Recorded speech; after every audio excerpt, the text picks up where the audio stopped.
Santoria Black, Tolly Carr. Tolly will be getting the head coach of Alabama State up really soon, Eddie Robinson Jr. And first of all, we want to get to the predicted order of finish because, you know, when you start taking a look at how everything is shaking out here in this conference, it's really no surprise, especially when you take a look at how things finished out last year. Yeah, you remember our predicted order of finish last year, Santoria, yep. when we were sitting here pontificating, and we had high hopes for Texas Southern, and it shows how one injury can change things. So with that context, let's take a look at how things are predicted to go this year. I'll do the East since you're a Western Division guy, Santoria. So Alabama State received 114 votes, followed by the defending champs, FAMU. How does that sit in Tallahassee right now? Not alone. Yeah, you got Colzie. It's his first year at FAMU. We got a lot. You know, the East is the year of second-year coaches. Mm-hmm. T.C. Taylor, second year. Coach Woody, second year. Coach Wade, second year. Connell Maynor is the papa of the SWAC going into his seventh year. I think it's interesting, though, Alabama State, a lot of it is expected of Alabama State this year, and a lot of people are looking at, you have new coach at Florida A&M. This is TC second year. Alabama State with the experience in the coaching staff and a few more players there. The context. What, last year, we were high on Texas Southern because Andrew Body. And guess where he's going now? Alabama State. Alabama State. He is now the quarterback at Alabama State. He'll be here at SWAC Media Day as well. All right, we're going to go to the other side of the conference, the Western Division predicted order of finish, and on top, the Alcorn State University Braves. Look at that, 112 votes. They got a brand-new head coach in Cedric Thomas. Alcorn State, we'll have to see what they do, but people think they place the votes that they'll be the team to beat, followed by the team that won the division last year. It came down to the very last, the very last game of the year to figure that out. But Prairie View, always a contender. Grambling State, brand-new head coach. Southern University, brand-new head coach. Although Southern's coach is new, but boy, he has been around. Talk about Terence Graves. You look at UAPB there and Texas Southern rounding out the Western Division predicted order of finish. And we talked about where the pressure would be in the East. The team that people think is the team to beat, Alabama State. And I think, Santoria, this would be a good time to talk to the man. Absolutely. Eddie Robinson Jr., head coach at Alabama State. Coach, how you doing, man? Doing good. Good morning. How you guys doing? It's all good. And, you know, look, you get the nod as the preseason favorite in the East, and I know you're like, hey, I always like to be kind of that person in the background because you can surprise some folks. But no surprise this year, you guys have a lot coming back. Yeah, I think we're going to do a revote so we can finish third. So. Come on, man. Come on. So, but, you know, most coaches are going to say the same thing. It's not about the preseason. It's the postseason. Of course, it's our goal to win the SWAC championship like everybody else. And we feel like we've gotten better from last year, but we don't know how much better other teams have gotten. And that's why we play the games. And it's going to be a fun season. I think it's going to be a lot of parity, a lot of competitiveness in the conference, and that's what the fans want to see. So you're known for your defense, obviously. But you've had good quarterbacks every year. You've had some turnover there, but you got Andrew Body, one of the most exciting quarterbacks. He comes to you, missed last year for the most part with an injury. What type of excitement, anticipation do you have with Body at quarterback? Yeah, I mean, he did a really good job in the spring game, and I think the biggest thing about him, he's the leader off the field. I mean, he's the guy that's going to be first in the workouts. He's going to lead the sprints and that type of stuff. So, but then hopefully that convert to playing well on the field and convert to wins. And so we know defensively we've been pretty stout, and we need to do a little bit more on the offensive side of the ball. But it's not just the Andrew Body; it's the other guys that have to step up also. And we have some good returning players, some new offensive linemen. So we feel like we can improve in that area, and that's what we're looking forward to. When you look at your team, what's one of the things in recruiting that you really paid attention to the most? Linemen. I think that's the thing that just realistically we can't get those kids in the portal, not the ones that we want. So you have to get those high school kids. And so we've gotten probably about 4 to 6 O-linemen, 4 to 6 defensive linemen. So we know we got to get those kids up and ready to play. And I think we got to develop those guys. That's just one of those positions. You know, the big, fast, strong guys, they're at a premium. So. Yeah. So now what does an offensive lineman in an Eddie Robinson Jr. offense look like? Because everybody has a different outlook of what the lineman should look like for their team. Yeah, I mean, I think the tackle's a little bit different from the interior guys. The good thing with us, we don't have to have the 6'6", 6'7" guys, but you can be a 6'3", 6'4" guy. And the bigger thing about it is the mentality. We want to have a level of physical and toughness and a little bit of nastiness. Yeah. And I think if you have that, it's like you want to meter. How bad do you want to make that block? And if those guys can kind of check off that box, then they can play for us. Now, Andrew is a true dual-threat quarterback. What type of opportunities does that give your offense when you have a quarterback that can sling it and he can also get out of the pocket and make some people miss? Yeah, without telling Trey Oliver our game plan for the first game, but obviously he's a guy Let's that write could, it down, right. He can still run the football, and I think when we played against him when he was at Texas Southern, that's what scares you as a coach. When you can cover everybody, you have a great defensive play, then he takes off and uses his legs, and so I think that's the part that he has to be smart about. You want to be a passing quarterback, but you still have to be able to run the ball and take advantage of the things you can do with your legs. So he's a fun guy to coach, and he'll be out there competing, and everybody's competing in every position. So we have guys to push him to get better, and that's what we need from the whole team so we all can be successful. Because you've been so stout on defense, one of the top defenses in the entire conference, not just from the standpoint of what you do, how you move, what are some things this year that you're paying attention to? Because you did lose a few guys last year. Yeah, I think for us, it's the guys up front. The defensive linemen have to really step up, and if you're not good at that position, then the rest of it doesn't matter. James Burgess, the guy we have here today from the cornerback spot, he's another 6'3", tall, lone corner, kind of in the mindset of the Keenan Isaac, and then Mikey Victor, who went with the Patriots last year, and we think he's a guy that can make that next step to go to the next level. So I think those guys are going to continue that tradition, and they're hungry, they're working hard, and we've set a standard, so now they have to maintain the standard. Coach, I don't know if you let that guy over there in Montgomery often, Charles Bishop, but he did have a question for you. Okay. Yeah, Coach, I wanted to ask this question in regards to the roster trending that we see at the FCS level. When does the chemistry start kind of coming into effect for your team, and when you kind of establish what you want to see from these new guys coming in? Yeah, so, the spring, we're not sure if that's the guys that we're going to have in the fall. So you're looking at them and say, man, that looks pretty good, but you still don't know. You're adding some people are going to leave. But I think the summer months are really big. I mean, if you look at us, we're taking the kids bowling. We take them kayaking. We take them fishing. We just try to do stuff other than football. Get them off the PlayStation, get them in the facility, get them to meet each other. They got a new game coming up. Correct. Oh, yeah, they all know it. So now they're all like, they hunkered down, right? So we have to lock it in and make sure we got set up play dates. You know what I'm saying? So and really that's where the team bonding comes, where those guys get to know each other, respect each other, and work with each other. So. All right, we can't let them get out of here without talking about North Carolina Central. Oh, man, because first game you're playing on a Sunday. I mean, no church the first Sunday of the season. Yeah, you're right. So that's going to be a great game. And Orange Blossom Classic has done a great job. We've been down there for a press conference already. They've been on our campus to the spring game and also the North Carolina Central. They're here. So they're doing a great job of promoting it. We have about 12 guys on our team from the South Florida area, big alumni chapter down there. So we're looking forward to get down there and just show some good HBCU football. I think the fans are ready for it. North Carolina Central, us, we'll both be ready for it. The bands will be there. So it'll be just a great weekend of HBCU football. Coach, good luck on the season, man. First game is on Sunday against North Carolina Central. Of course, you guys will play at 3 p.m. It'll be on the big station, ESPN. Good luck. Yeah, it'll be a hot day. We're looking forward to it, though. Well, it'll be definitely hot. All right, we'll take a timeout. We'll get with more schools, more players, more coaches when we come back here in Birmingham. 2024 SWAC Media Day rolls on.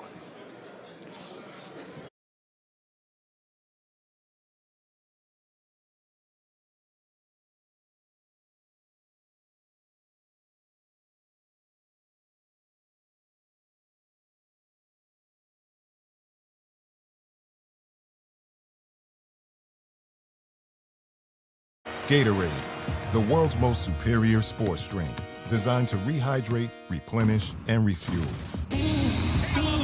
It fuels the best because it is the best. Gatorade, is it in you? You can't handle the heat, Pops. Dad, you're getting cooked out there. Yes, Coach. I'm sorry to say, you're being traded to Montana.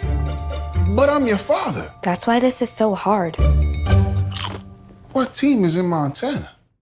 For 15 years, the Home Depot Retool Your School program has been championing HBCUs. We've been right there with campus grants, scholarships, and career opportunities. Winning schools have seen their visions for upgrading their campuses and communities come to life through sustainability projects, as well as new places to connect, like innovation lounges and outdoor pavilions. As we celebrate 15 years of partnering with HBCUs, we're excited to keep the momentum going.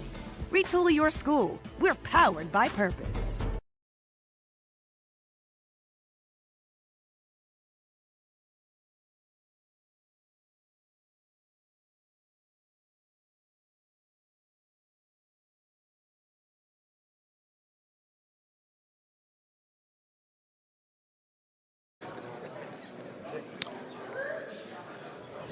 Down here with two members of the Alabama State Hornets, James Burgess and Andrew Body. You guys are the hunted now, man. What does it feel like? We've been getting hunted for, a good minute. So, you know what I'm saying? Every team, they can come try to hunt, but we the hunters. We don't get hunted. So, yeah. Andrew, new environment down there at Alabama State, man. You guys are picked to finish first. Tell me what it's going to feel like in terms of everybody giving you your best shot. Well, obviously, everybody going to come out and try to give us a punch, but we're going to be out there like Floyd. We're going to have to make them miss and then hit them with a counter. They said like Floyd. So it's going to be a fun year. The feelings most definitely going to be great, but God got us, so we ain't got to worry about nothing. There you have it, guys. God got them. They are picked to finish first here in the SWAC East. It's going to be a fun season. Thank you guys for stopping by. All right, thanks a lot, Charles. And, of course, now we're joined by the head coach of Alcorn State University, head coach Cedric Thomas in his first year, but no stranger to the Brave Nation. Coach, how you doing? Oh, I'm blessed. Coach, let's first of all talk about this team. You come in, and what's one of the first things you do? You guys finished second last year, but, again, no stranger to Alcorn State. Well, the first thing is just recruit the guys that's in-house. We got to take care of the Malachi Baileys of the world, the Troy Griffins of the world, the T. Adams, Gideon Spotsville, all those guys that we had returning. The biggest thing was just making sure that they understood the mission and the vision, and the Alcorn brand was going to stay the same. You talk about Malachi Bailey. He led the SWAC in sacks last year. He had 9 of those. So what type of havoc can he wreak on another team, and what type of advantage does that give you? It's awesome because he can play not only the left end, like left defensive end, the right defensive end. You can put him in a 3 technique or a shade. He's just tenacious. But he missed the Alcorn for us. He does so many things with the younger guys inside the playbook, and just being able to walk that Alcorn walk. And he has that pedigree, and it's our job now to be able to help him get an opportunity to get to the next level. So me and Coach Roberson got to get in the lab and just find some ways to just make his skill set a whole lot better. So if he do have an opportunity, he can maximize it. What's the most important thing that you told your coaches about going into recruiting after recruiting those guys that were already on campus? Getting culture fixtures. We got to get guys that's Alcorn guys. A lot of guys may have stars by their name or come from, big institution that got a lot of bricks and mortars. But for us, it's more so guys that can come in and fit what we want. And, we know where we at. We know what we've done. And so that was the biggest thing for us. It's a lot of kids that can run, jump, catch, throw. But can you process information at a high level? Can you do things on and off the field? And we live by a mantra for us, school is cool. So it's the most important component of what we do, at Alcorn. And it's being able to take that information from a learning standpoint from the classroom and then doing it when you get in the field house and getting outside playing football. Coach, they like you, man. They picked you guys to finish first out west. Yeah, I just looked at that. Yeah, I just looked at that. I said, that must be a typo. We live by a mantra of to be the man to beat the man, so I was trying to see why Prairie View wasn't up there. But I get it, and I understand it. And so I've been a part of some great teams there, just from a championship standpoint. And so we're taking in stride. We know we got to take care of us. Pre is always good, but we're looking for posts. And so we just got to do a really good job to make sure the Texas Southern type deals don't slip up, or the Prairie View games, don't bite us in the tail. And so if we can take care of everything in house and just take a game at a time, we'll find ourselves in a really good situation when the dust settles. Well, Coach, early season, you got a lot of things coming up, and of course a very tough schedule on the way. What have you told your guys about just game one, getting ready for that? The biggest thing is for the guys who may want to think about getting into Porter and going to that league or playing on the next level. Well, here's your chance. Here's an opportunity for you can play against a really good Conference USA school. That has a lot of with Trent Differ, a lot of great staff, a lot of good components in it. And so it's a litmus for them, to be able to see where they stand. I don't look at it as a money game. I look at it for an opportunity to see where we are, not only as players but coaches. You want to be able to put a good product out there and let coaches be able to see what we're doing. It's not no backyard football or recess ball. It's a lot of really good coaches in this league and coaching and teaching. So we want to have a good game plan to go down and give ourselves the opportunity to win, and that's what we're coming up to UAB to do. Coach Cedric Thomas of the Alcorn State University Braves. We're going to toss it over to Charles Bishop to talk to two of the players from the Braves staff. Yeah, down here, and this guy, he is no stranger to quarterbacks in the SWAC, Malachi Bailey. Mal, new coach down there on the reservation. What's it been like thus far playing for Coach Thomas? Not a new coach for me. He was my defensive coordinator last year, and he always been great and supportive of the things that I do on and off the field. So I'm excited to see what he has in store for us being our head coach this year. And Tavares, no stranger to opposing secondaries. You put a lot of pressure on him, but the environment, playing down there on the reservation, talk to your fans in terms of what it's like down there when they get to rocking for you guys. Oh, man, when they get to rocking down there, it's on, man. Big shout out to Brave Nation. It's a wonderful feeling down there in that reservation playing, man. And they come out and support us even on road games all the time. You guys are picked to finish first in the SWAC West. Any different pressure with the target on your back? No, sir, no pressure at all. There it is. Two of the Alcorn Braves finest, Malachi Bailey, Tavares Griffith. Looking forward to the season. All right, Charles, thanks a lot. Alcorn State University, they're going to be a very interesting team as they are the #1 predicted team to finish in the West. And so this is going to be an interesting year for the Braves. All right, we're going to take a timeout. When we come back, more football. It is 2024 SWAC Media Day here in Birmingham. We'll take a timeout. Back after this.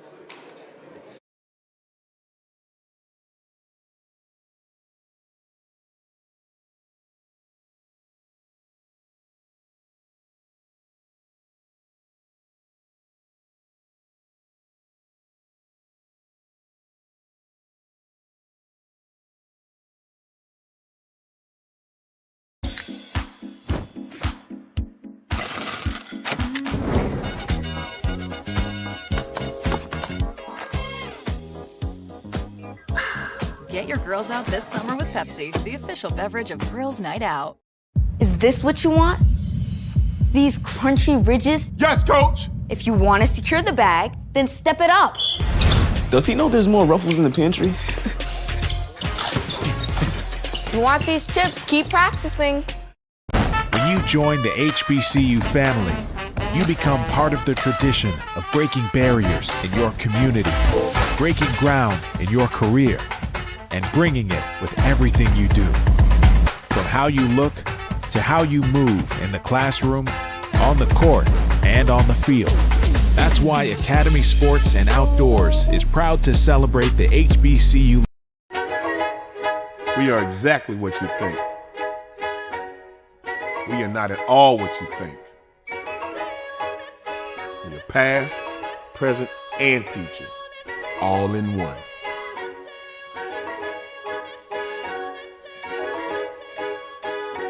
Because the best way to honor our history is to make history. General Motors, honored to sponsor the Southwestern Athletic Conference. Gatorade, the world's most superior sports drink, designed to rehydrate, replenish, and refuel. It fuels the best because it is the best. Gatorade, is it in you?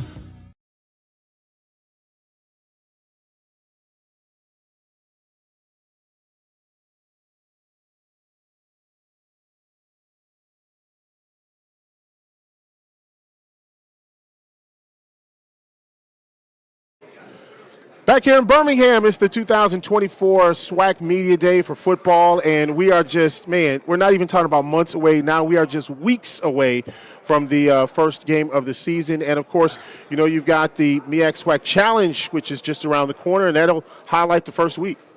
Yeah, I mean, it's going to be hot. We're going to be rolling in Atlanta, and it's going to be a great year. We got coaches.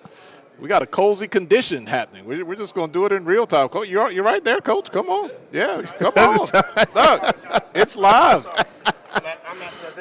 People have done crazier things on the internet than just walk up on stage. You're good. You are okay, Coach. You told me to come on. I did. That's exactly what I did. Come on, grab the headset right there.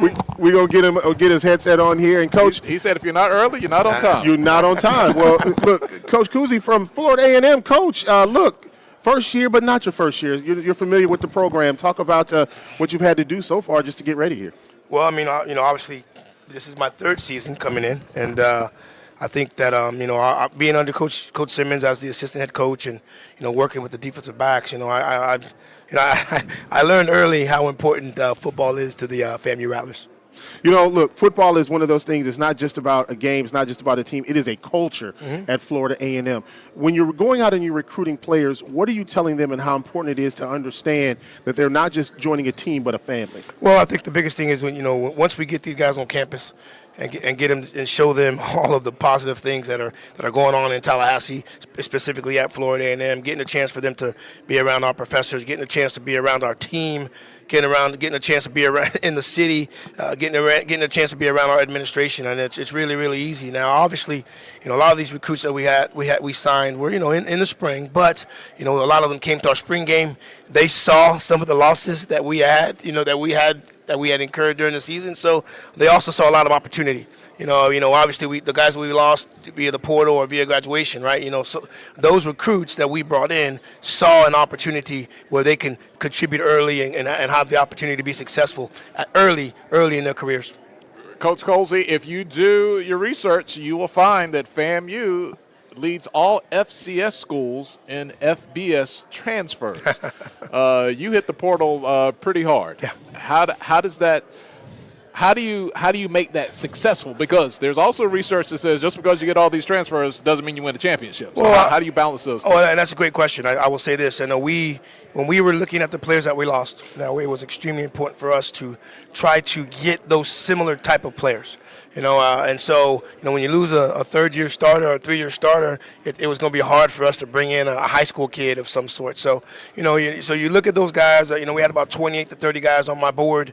We had those guys listed, and then we needed to find some either equal or possibly better. So I think we did that for the most part. Now, again, we got 89, 90 guys when I left a couple days ago, and they were in the weight room, and we were doing install meetings, and we were working on OTAs, and we are a very, very good-looking group when you get off the bus. But I think the most important thing that we're going to have to make sure we do is play as a team.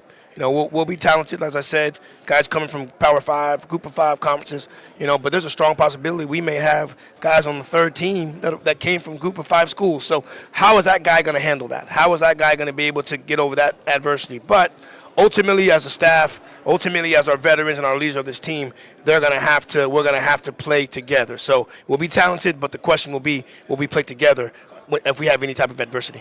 Let's talk about Kendall Bowler. Yes. He is a tremendous athlete, leader on this team, defensive backs. That is your specialty. What type of leadership does he bring to Florida A&M? Well, he's more of a leader by example. Now if Kendall's getting on you, then that means it's really, really bad. But he's a leader by example. He's obviously him and I, we've met together over the last couple seasons, and he understands what I'm going to want necessarily from the defensive backs. But he leads by example. Obviously, the proof's in the pudding. He had an amazing year last year. He's an all-conference player, All-American in some other areas as well, but great leader by example. But he also understands as he gets older, he's now going to have to lead a little bit more vocally than he may have done in the past.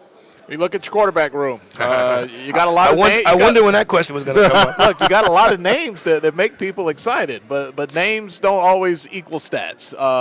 Junior Maritovich, is he your clubhouse leader heading into the fall? Well, I will say this. Junior's the guy that has he knows the offense. The biggest thing for me was in retaining Coach Henry as our offensive coordinator. I didn't want to change our terminology. I didn't want to change anything that we had done offensively. Now, obviously, Coach Simmons was pulling the trigger on a lot of those calls, but in all honesty, I didn't want to change what we were doing because with all the success that we were having. So, Junior's been here. It's going to be his third year being here. Obviously, coming into the spring, he knew more. He knew more than our quarterback coach at the time. So, he's working with our ones and our twos, and Daniel Richardson is working with our ones and our twos. And I think our offensive staff is doing a really, really good job with mixing them in with the ones and the twos, so we can find out what quarterback is going to be best for us.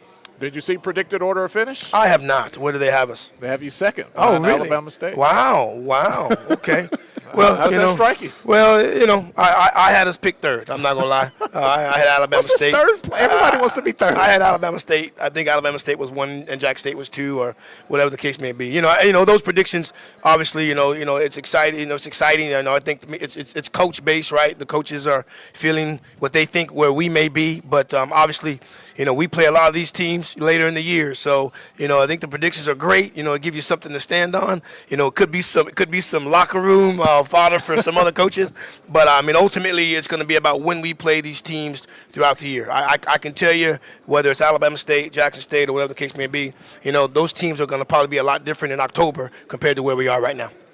Well, Coach, last thing here is you get ready for this season. You move from a defensive backs coach to the head coach here. What's been the biggest adjustment that you've had to make? Well, a lot of paperwork, guys. I'm not gonna lie. I am. There is so much paperwork.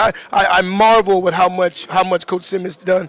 My director of operations, Jennifer Santiago, has done a great job in help relieving me with that. But Coach Simmons will have to do all this paperwork throughout the week and then go out there and call a hell of a game on Saturdays. I marvel about some of the things that he had to do throughout the week. But there's just administrative stuff, right? I've as you mentioned, I was taking care of the defensive backs, right? Taking care of the corners specifically on a daily basis. Now, I'm worried about every single player on this football team. I worry about them every single day. So I would say that, but ultimately, it comes with the job. I'm extremely happy and honored to be the 19th head football coach at Florida A&M, and I respect that. I understand that, and I take this job as serious as I can. Real quickly before you go. Starting the season, Norfolk State, South Carolina State, Miami, Troy. That's a heck of a month. Well, I was telling Mr. Grant earlier, I was hoping that they could send us to California for the first couple weeks so we can see what kind of football team we have. But hey, when you're the reigning national champion, it's great to start in Atlanta. It's great to stay. You're gonna play Norfolk. You're gonna play South Carolina State. You're gonna play Miami. You're gonna play Troy. Well, what that tells us is gonna tell us a lot about where we are as a football team. But obviously, the goal is to win the SWAC East, then play in the SWAC championship, win that, hopefully get an opportunity to go to Atlanta to play for the Celebration Bowl. So regardless of how we go with those first 4 games, our goals are going to still be intact, and our mission will not change, and that is to be the 2-time HBCU national champions. 2-time. Coach James Colzie III joining us here on SWAC Media Day in Birmingham. We got to take a break. When we come back, we'll have Prairie View A&M coming up next as well here in Birmingham. Stand by, everybody. We are at the 2024 SWAC Media Day.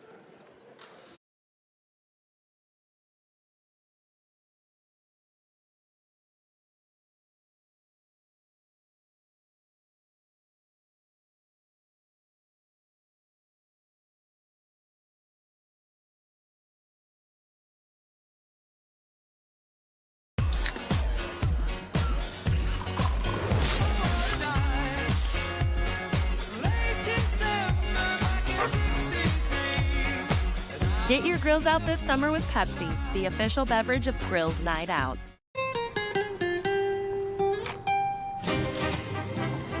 Oh, that's dynamite. It's not dynamite! Es dinamita. Go ahead. Try us. Gatorade, the world's most superior sports drink, designed to rehydrate, replenish, and refuel. It fuels the best because it is the best. Gatorade, is it in you? You can't handle the heat, Pops. Dad, you're getting cooked out there. Yes, Coach. I'm sorry to say, you're being traded to Montana. But I'm your father. That's why this is so hard. What team is in Montana? The SWAC, the premier athletic conference in the nation. A collection of schools rich in tradition, pride, and pedigree. Sacrifice, winning, allegiance, champions. We are the SWAC, building champions for life.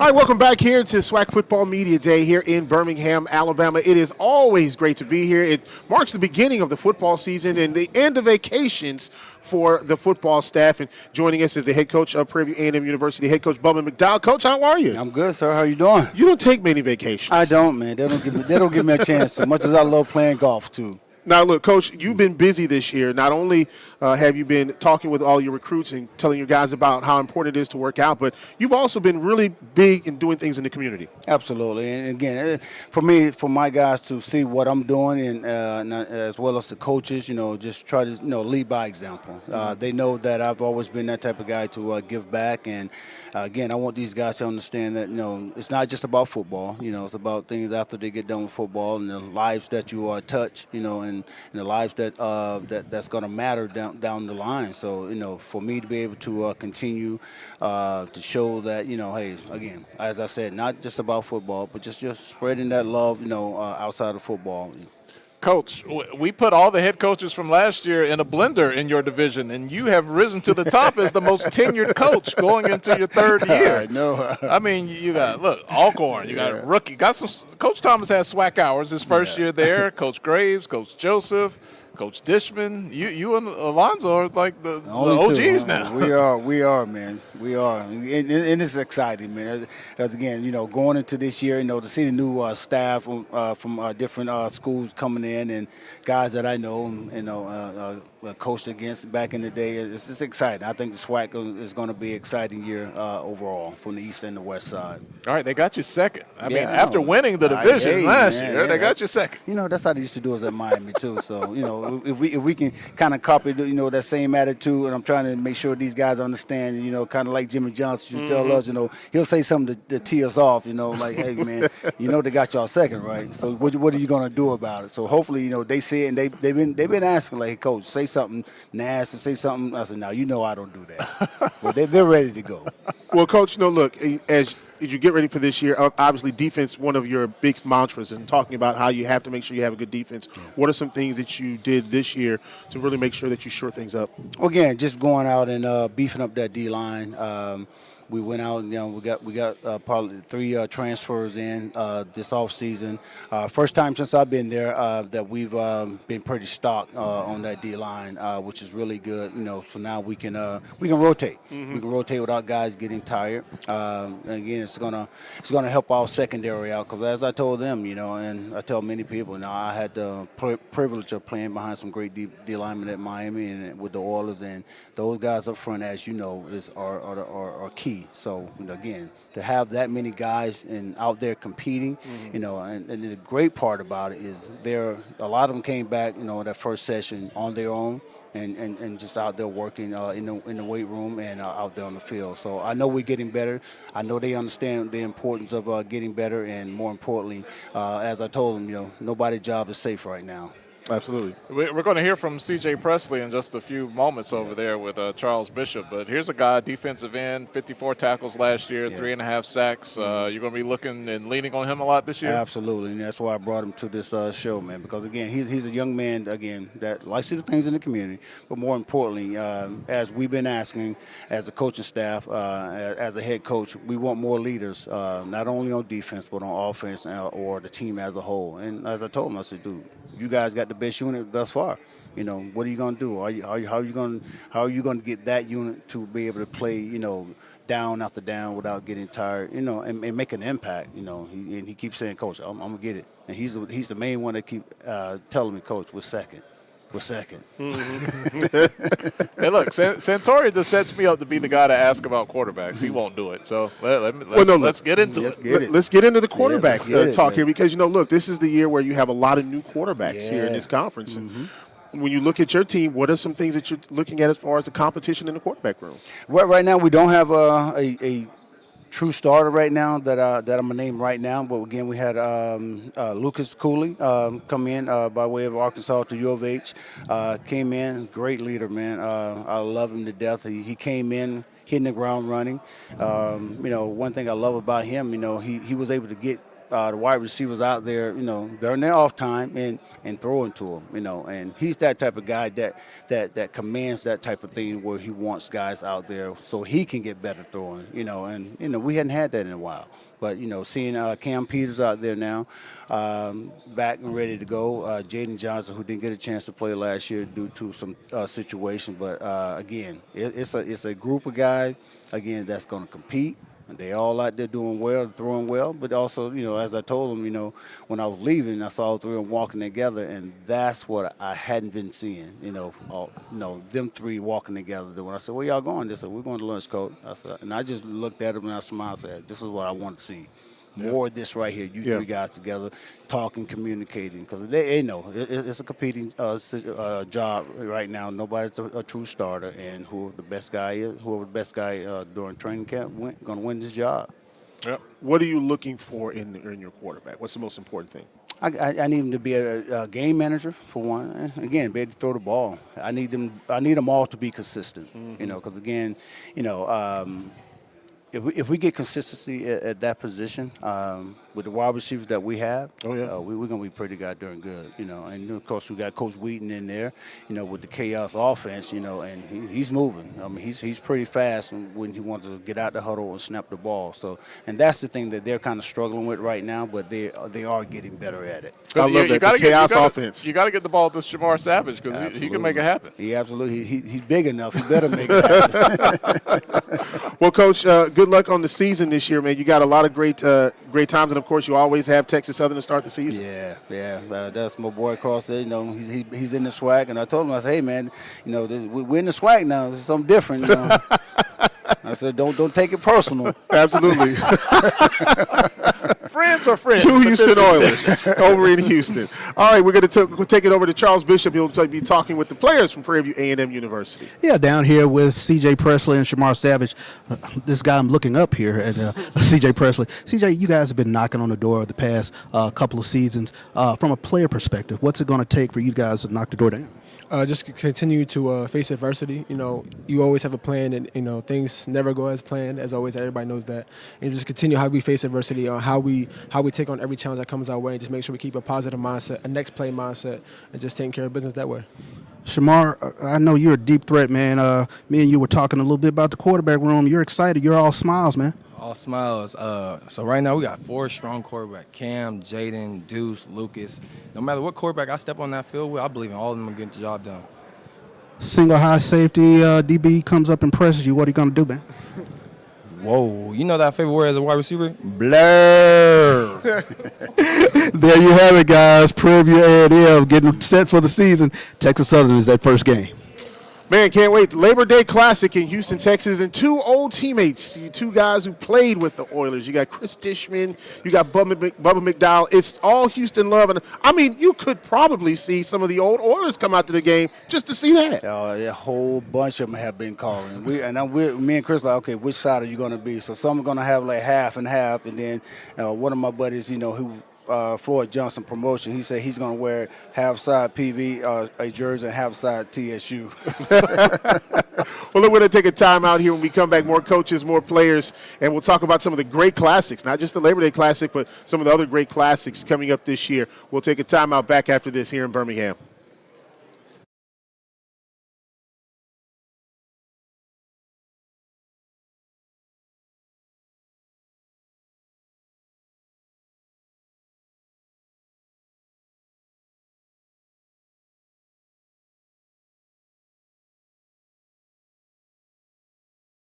Gatorade, the world's most superior sports drink, designed to rehydrate, replenish, and refuel.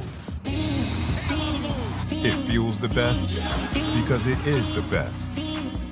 Gatorade, is it in you? You can't handle the heat, Pops. Dad, you're getting cooked out there. Yes, Coach. I'm sorry to say, you're being traded to Montana. But I'm your father. That's why this is so hard. What team is in Montana?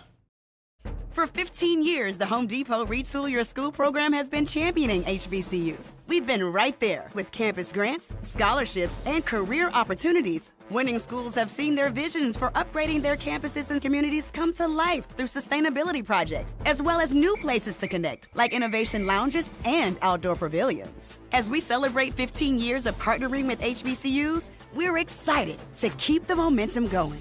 Retool your school. We're powered by purpose.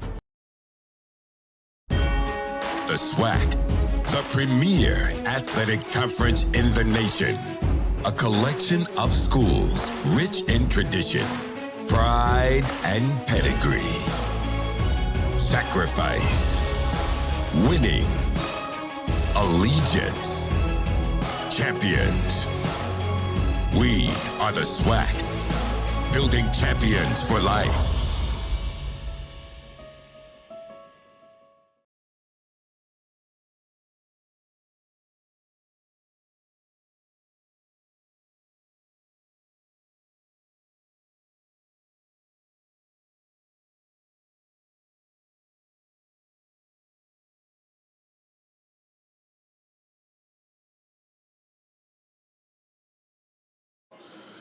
Back here at SWAC Media Day here in Birmingham, and it is the start of the 2024 season officially. And then, of course, you got games coming up week 0, and we're now joined by the head coach of the Grambling State University Tigers, head coach Mickey Joseph in his first year from the NO. How you doing, brother? Oh, I appreciate you, man. I'm doing good.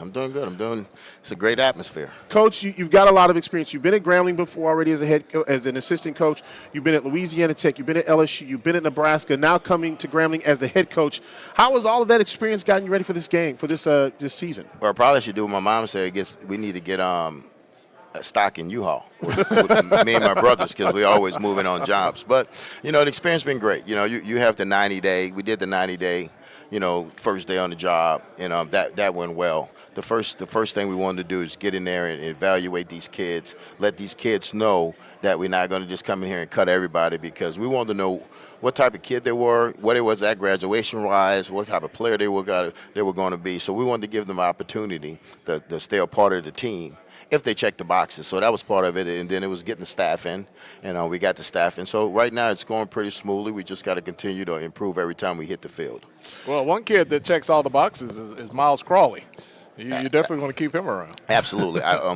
We challenged Miles the day we got there and told him that we're not going to give you the starting job, that you're going to win the starting job, and he stayed in there. He stayed in the fight. And I coach quarterbacks just like I coach receivers. They get it first. He gets it first in the meetings before anybody else gets it. Miles gets it, but he's a high football IQ guy. Just a great kid, and he's a competitor. He wants to compete. He wants to win. So we had some things that we had to just fix with him, and right now he's getting better every time he touched the field.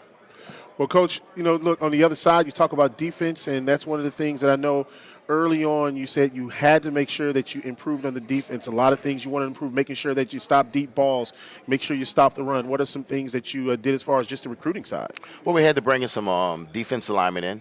We had to bring in some defensive backs in, because I didn't think, just looking at the film, we didn't run well. We didn't run. When people popped on us, we never caught them. So we had to go get kids that can turn and run, and we wanted to get longer in the secondary. We wanted to get some taller kids and some, we want to get thicker at the nickel position, but we really wanted to beef that D line up. We wanted to get 12 kids on scholarship that we know we can play. Because I don't think it's no reason to put a kid on scholarship with the transfer portal and say, oh, we're gonna hold him in redshirting. I always say, well, who you redshirting for, the next coach? So we're not doing that. So we had to do that on defense, and I like what Coach Rollins is doing with the defense, and Jay Smith, Deli, and DeMonte, they do a really great job of working together, and I think they're gonna probably be the strength of the team just because of their depth. Talk about your assistant coaches, because you look down the roster of the coaching staff. It's like all head coaches. Yes. Well, just having Coach Rollins and Coach Dooley, just having those guys, just a plus. Because they kind of keep me in line, with some of the things that I want to do, because, I have a little Ed Ogeron in me, so I want to bang, bang, bang. So they kind of keep me in line, but, it's a blessing in disguise to have those guys, and I trust those guys, and I trust what they say, and they know they can come to me with anything if they want to change something with the script or the practice schedule. They know they can do that, and just a blessing to have those guys, and they have the rest of the young coaches, like Sharon Carey played at LSU, Jay Smith, a kid I raised that's doing a great job with the D-line, Diamante Johnson played at Grambling, so just a really good young staff. Chris Peters does a great job with our inside receivers and tight ends, and does a great job of recruiting. They all got to do a great job of recruiting, because part of my philosophy is this, and I know sometimes they want to say, oh, he's a recruiter, he's not a coach. I say that's fine. I've been called a recruiter my whole life, but I don't want some rings being a recruiter. So I always say when you're a recruiter, that means you got the best players. You know, you talk about being a recruiter, and I know when we first spoke about, you know, what your philosophy was on recruiting, you talked about it's not just enough to go to the portal. You have to go to the portal with purpose. Yes. What are some things that you looked at as far as going to the portal? Well, when we go to the portal, it's an instant. Who can this kid walk out and play right now? You know, what's his measurables? What's his football IQ? We don't go in the portal, you know, looking for backups. We're looking for go to the portal for kids to contribute, but we still have the philosophy where we want to be 85% high school and continue to develop, because I think you still can do that on the FCS level. I don't think you can do that in Power 5, but I think on the FCS level that you still can sit there and have 85% of high school kids and develop them, and have 15% of portal kids, because that's kind of like we took that from the NFL model. You know, what they do with free agency is 15% free agency to 85% is through the draft. So we kept the same thing, but when you go to the portal, you got to go to the portal with a purpose and know that this kid's the kid, and what you can't do at the portal, you can't miss. Mm-hmm. You can't miss. You are known for coaching up wide receivers. Yes, sir. Your resume speaks for itself. What do you think about what you have there on the perimeter at Grambling? Well, right now, I'm happy where these guys are at. We still have some work to do with them. You know, there's some kids, like you get a kid Javon Robinson, that's a really good player. You know, we have a kid Jacoby Belazar. That's from Mississippi State. That's a really good player, you know. So we got to continue to get them better, and I think Sharon and Chris Peters do a great job with them. So we just got to keep developing them, keep working on their footwork, keep working on their releases, how they're going to get off the line of scrimmage. But one thing I think they can do, I think they all can run. You know, I think they all can run. So I have the same philosophy at LSU. I mean, you know, I want to be long, I want to be big, I want to be aggressive to the ball, and that's what we teach it. Coach, last thing before we go to the players, and that is you look at your schedule, you got ULL first, and, man, that game against Tuskegee, a huge game. You talk about, you know, just the history behind Tuskegee and how Grambling was founded. You know, it really is setting up to be a great schedule, especially with 5 home games this year. Absolutely. We're really excited. Dr. Scott did a great job of getting, you know, 5 home games, because in the past, Grambling usually played a lot of games on the road, and I think in 2024, they got to come to the G. You got to make these teams come to the G. You got to make them come, and you know, unless we're going to get a big payout for a classic, we want to play games. I want to play games in Grambling, because now it helps us with recruiting. Our kids can come to our games, and they can see the game day atmosphere. Plus, you know, it helps with your team that they don't have to travel. You know, sometimes it don't make sense for me to travel, and I'm the home team. It don't make sense to me, but that's the way they do things, and that's the way they're going to do it. But I think the more games you can play at home, the best it's going to be financially for the university. Absolutely. Coach Mickey Joseph joining us here at the 2024 SWAC Media Day. Now let's take it over to Charles Bishop with the players from Grambling. Yeah, down here with Miles Qualley and Quentin Talley. Miles, I had to switch hands, man. Your hands, my hand is still hurting from that handshake. But talk a little bit about Coach Joseph and what he's brought to this program. It's been great, man. I love him and his staff that he brought in. He's real enforcement for his discipline, holds us all to a high standard. So I feel like this season is going to be a good one. Quentin, this is a national iconic brand. This is the G. What's it going to take for you guys to get back in the upper echelon of the SWAC? Just discipline. We had a great team last year that could restore the glory, but with Coach Mickey and what he's bringing to the table, we're going to definitely be able to this year. These guys are chomping at the bit to get this season underway. Thank you guys for stopping in. Appreciate you. All right, so the Grambling Tigers, of course, they start the season against ULL coming up the first weekend or last weekend, I should say, in August, getting ready to go into September, and, of course, all the classics that they play as well. Hey, we'll take a break. When we come back, we'll continue to have great coaches, great players, and we'll talk about the Celebration Bowl and the MEAC SWAC Challenge, 2 big games on the front and the back end of the football season. It's the 2024 SWAC Football Media Day here in Birmingham.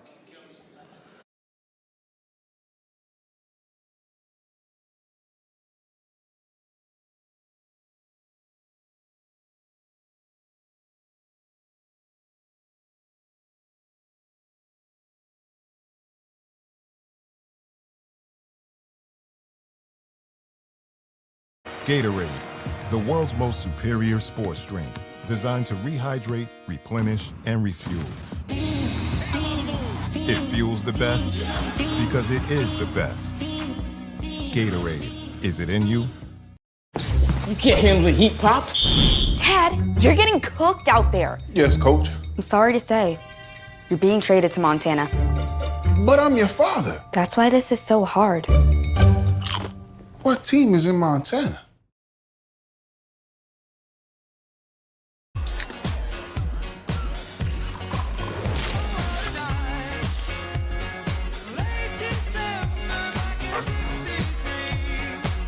Get your grills out this summer with Pepsi, the official beverage of Grills Night Out.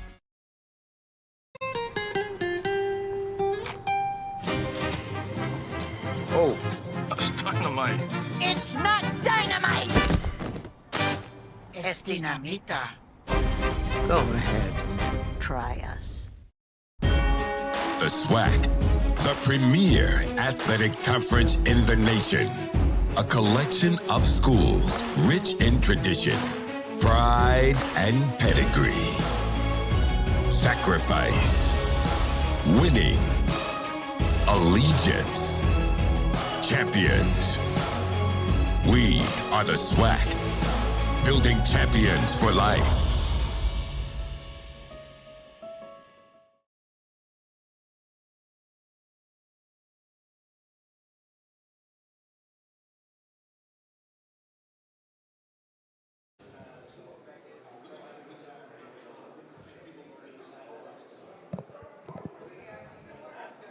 I can't.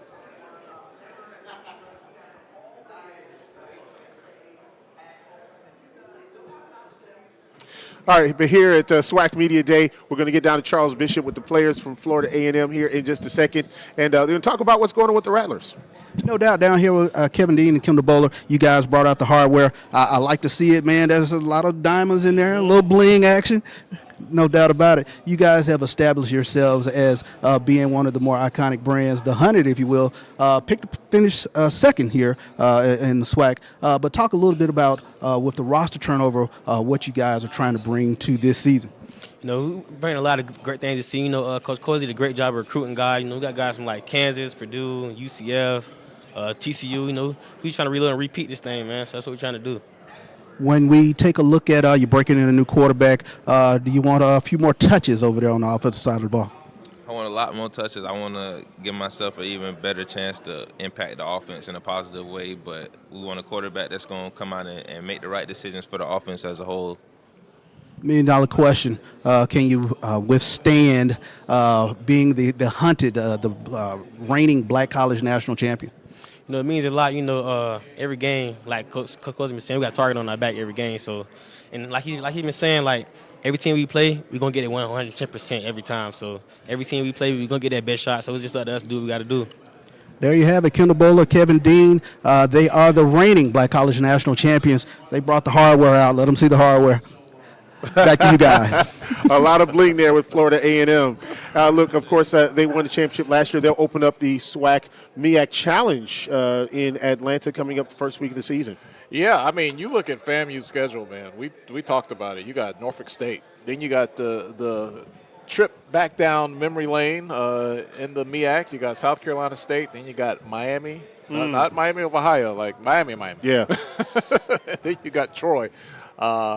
There's look, they don't take it easy when you are the national champion. They make you run it back and prove that you are who you say you are, and that's going to be an exciting game. Absolutely. Against Norfolk State.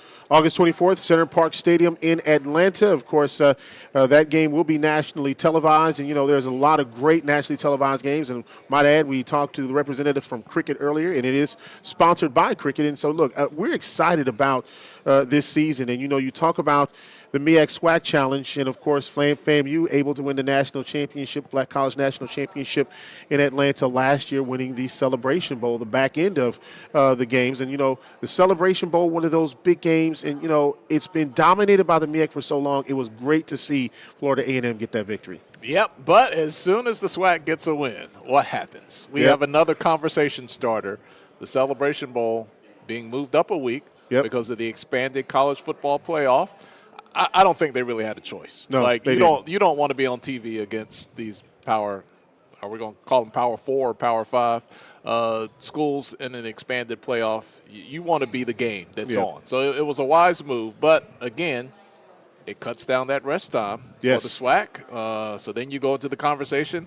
Is it rest? Is it rust? Will you be sharper? But the MEAC traditionally has always had more time to prepare for the game because there is a SWAC championship game and not a MEAC championship game. Absolutely. And, hey, we've got Jackson State coming up just around the corner. We'll be talking to head coach T.C. Taylor. We'll be talking about some other classics that will be happening during the year, including one that will be right here in Birmingham, Alabama. I want to give a shout-out. I sense you going to the break. We are simulcasting live on HBCU Game Day on our YouTube channel as well as the SWAC Digital Network. So shout-out to everybody in the comments. The comments are fired up right now. They could not wait to start talking about SWAC football. Absolutely. Everybody's talking about it. We're going to get to the All-SWAC team. We're going to do that now, as a matter of fact, the All-SWAC team. And, look, this is no shortage of talent when you're looking at this team, not only your preseason all-conference players, but also your offensive and defensive players of the year. This all-conference team is loaded. Yeah, and the one thing that you look at, man, every year you look at who's expected to be the player of the year offensively and defensively, and somebody always comes up and surprises you with the year that they have. But as it stands right now, Miles Crawley, he's your preseason offensive player of the year. He's the quarterback for Grambling, and Kelby Givens, the defensive end, preseason defensive player of the year for Southern University. And how big is that? You got those two teams. It's kind of like the Bayou Classic right there. You talk about those two teams being the preseason offensive and defensive player of the year, and that just gives more and more fuel, I guess you could say, to the rivalry that these two teams have. It's great marketing. Yeah. that part works. But Miles Crawley, excellent quarterback. We saw him at Alabama State. Now we see him at Grambling. You look at the preseason first team. Look at this, Donovan Eaglin. I mean, that guy can run the ball. You got Kendrick Rhymes there for Southern, Ashton Grabble on the offensive line along with Dunn. And you got Evan Henry there. And then you got Taj Martin anchoring that offensive line as well for the preseason All-SWAC team along with Joseph. He's going to take you to church. And then out on the perimeter, Fabian McCray from Jackson State, Jacoby Hewitt from A&M, and Tavares Griffin, the tight end there for Alcorn State, which is picked to finish first out west. All right, and this is the All-SWAC first team defense. Malachi Bailey, defensive lineman from Alcorn State. Kelby Givens from Southern University.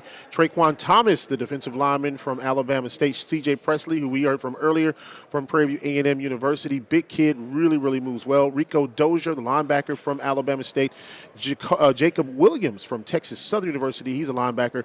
DeMarcus Cunningham from Alabama State. Kendall Bowler, and we spoke with their head coach about Kendall Bowler. He leads by example. Amari Pate, defensive back, said his name tons last year.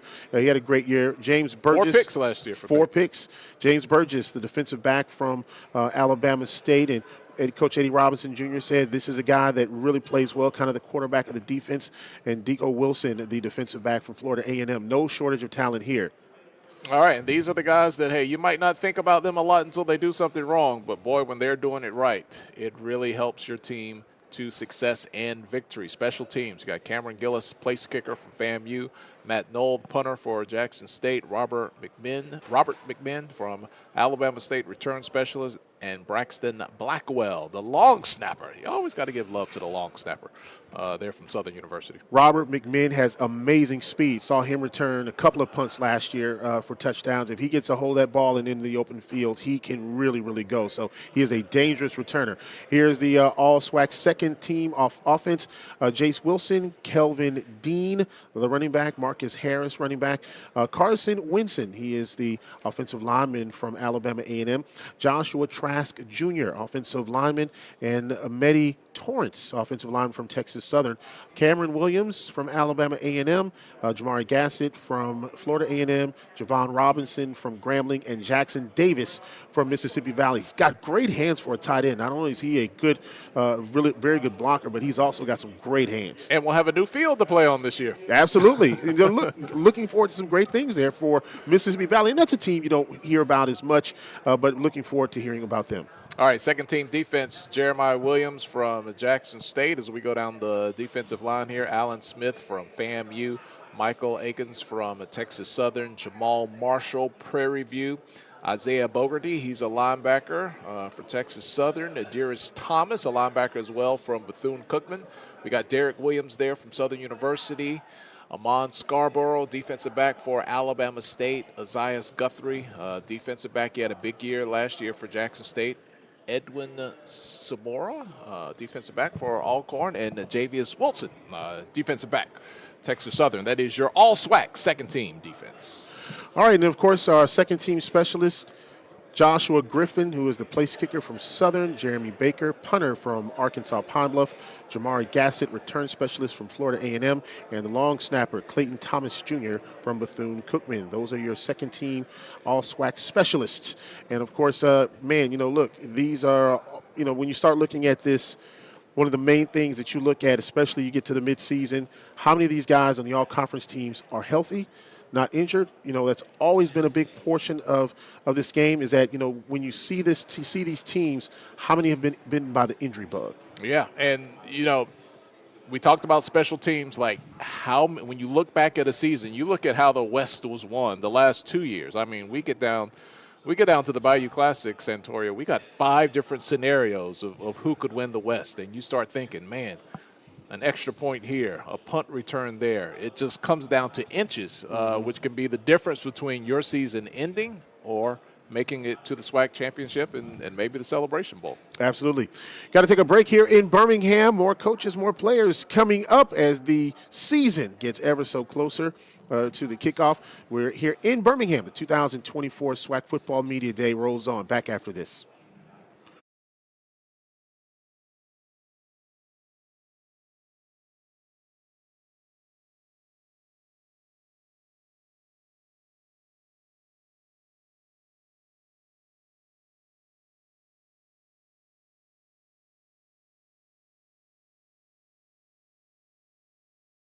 For 15 years, the Home Depot Retool Your School program has been championing HBCUs. We've been right there with campus grants, scholarships, and career opportunities. Winning schools have seen their visions for upgrading their campuses and communities come to life through sustainability projects, as well as new places to connect, like innovation lounges and outdoor pavilions. As we celebrate 15 years of partnering with HBCUs, we're excited to keep the momentum going.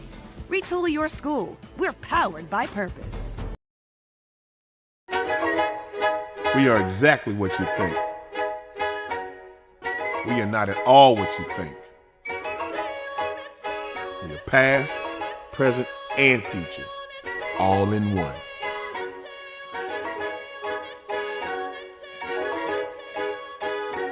Because the best way to honor our history is to make history.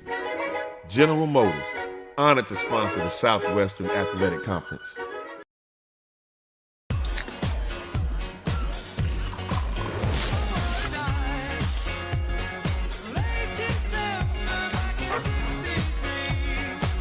Get your grills out this summer with Pepsi, the official beverage of Grills Night Out.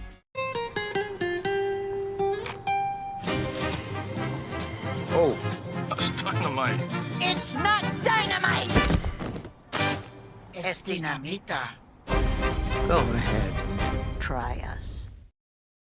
Gatorade, the world's most superior sports drink, designed to rehydrate, replenish, and refuel. It fuels the best because it is the best. Gatorade, is it in you? You can't handle the heat, Pops. Dad, you're getting cooked out there. Yes, Coach. I'm sorry to say, you're being traded to Montana. But I'm your father. That's why this is so hard. What team is in Montana? The SWAC, the premier athletic conference in the nation. A collection of schools rich in tradition, pride, and pedigree.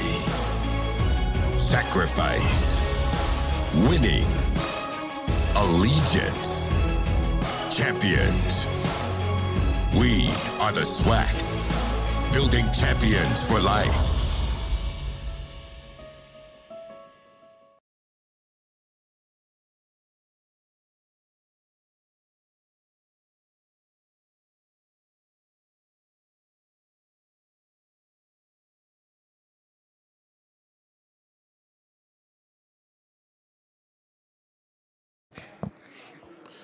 Back here in Birmingham, the 2024 SWAC Football Media Days. And, of course, there you see a lot of people enjoying themselves out there. We want to thank all the great sponsors. Academy Sports and Outdoors. Get your gear from Academy and get ready for all the things that you do on the outside. Academy Sports and Outdoors, proud supporters of the SWAC. And also by GM, official sponsor of the Southwestern Athletic Conference. The Home Depot. Retool your school now. Go to thehomedepot.com for more information on how you can retool your school. And by Pepsi. Pepsi, proud supporters of the Southwestern Athletic Conference. Back here at the 2024 SWAC Media Day, Nike, also a proud supporter of this conference. And thank them for all that they do. We appreciate them so much. And shout out to Coach Sims. He just stood there perfectly. Yeah, I know, right? Dr. Charles McClelland joining us here, of course, the commissioner of the conference. And Dr. McClelland, you've been a little busy. You've yes, sir. Not only, of course, just with the day-to-days of the conference, but also serving as the Division I men's basketball committee chair. It's had to be a great experience. It definitely was a great experience. I've used this word often today, a humbling experience. I never thought growing up in the backwoods of Sardis, Mississippi, and then moving to Jackson, Mississippi, that I would ever be in Times Square on the set of CBS talking about $1 billion tournament. You know, and when those types of opportunities come, my biggest fear, Tolly, was not to mess it up. My best story was, you know, CBS was a little nervous about me going on. They are for everybody. We had all of these prep sessions. It went well. They were like, Charles, you did really good. And then doing selections, I had to do ESPN. My favorite interview was Mad Dog. You know, they were upset about certain teams not getting in, especially on the Big East side. And Mad Dog went up one side and down the other. I had an answer for him. He was like, you're pretty good, Charles. I made it through all of that, all of the chants of all of the Big East and the Indiana State calling me an idiot, which is fine. And the last thing I thought about was, please don't drop the trophy when you hand it off and don't mispronounce the name. So people said, Charles, it almost looked like you ran off the stage when you handed the trophy. I did, right? Like, I'm done. That was the most nervous that I have been in all of the things that I had to do. I said, don't mess it up. It's at the end. Do not mess it up. But in all seriousness, like, representation matters. I remember I was in my garage looking at my TV, and there you were, and I was like, I know him. Right. It just felt different when you see your people, the people you have relationships with in those positions. You know, I knew coming in it was big time, but I never really – you have to be on the inside to understand how big time that is. Another favorite story of mine, we were in Boston. We were in Detroit, and Purdue won that region, right? The governor of Indiana came to me and asked for permission to go on stage. I was like, what are you asking me for? They said we need to ask you. I said, man, you're the governor. You can go wherever you want to go, right? I can't tell you, I've met 7 governors, right? I've met several state legislatures. I've met several federal, legislatures. I've met the top individuals at Turner TNT and CBS to be in the room to talk, a personal relationship with the NCAA president. All of these are things that we dreamed about. I did not get an opportunity to say this on stage. We now have 23 individuals from the SWAC membership to serve on NCAA committees. Wow. That is a product of being on the basketball committee and them understanding who we are and our value. So now if there are APR issues, we have somebody on the committee that talks about sanctions and APR and making those changes. So at every level, our chairman, President Ross, is now on the Division I board. So at the highest level, the decision that's going to be made has to go through the Southwestern Athletic Conference. So these things were important. And I think, again, it was important for me not to mess it up because being the first, I could have messed a lot of things up for a lot of people. But to be in $1 billion a year industry, Tolly, when I started, I came in during COVID. My first vote was to cancel the tournament. Then we were in the bubble, and then to elevate to be chair, a lifetime experience that I would not be able to get anywhere else, and just glad to be a part of it. One of the things that I remember that, is someone who's been in broadcasting a long time, and I've done PA announcement, when you guys honored Gene Honda as a PA announcer for so many Final Fours, right. I thought that was a classy move, because a lot of people don't really understand the voices behind the game. And he's been a legendary voice for years, calling out the starting lineups, and you can hear that on CBS. Yeah, the one thing that I can say about the NCAA, and they do well, they recognize and honor very well. Mm-hmm. And it's important to them. Gene's voice was as important for that tournament as the teams that were participating. As you know, we gave out the Tom Jernstad Award, and there were 2 individuals that got that award. And you look at their long history dealing with the NCAA. And the NCAA, especially from a basketball committee standpoint, they do things, talking about first class. Mm-hmm. That is a first-class organization. But that tournament is so important, not only to the membership, but the nation, right? I couldn't say this on CBS, but there are people that schedule surgeries during the tournament. You have to have that 4-day wait, Tolly, when you have that particular surgery. Wow. We do it during that time. The doctors tell us that those numbers go way up. If you want to get that surgery, you do it during basketball tournament, because you stay at home Wednesday, Thursday, Friday, Saturday. That's right. Sunday, you're ready to go back to work. So just think about that. And I'm saying that in jest.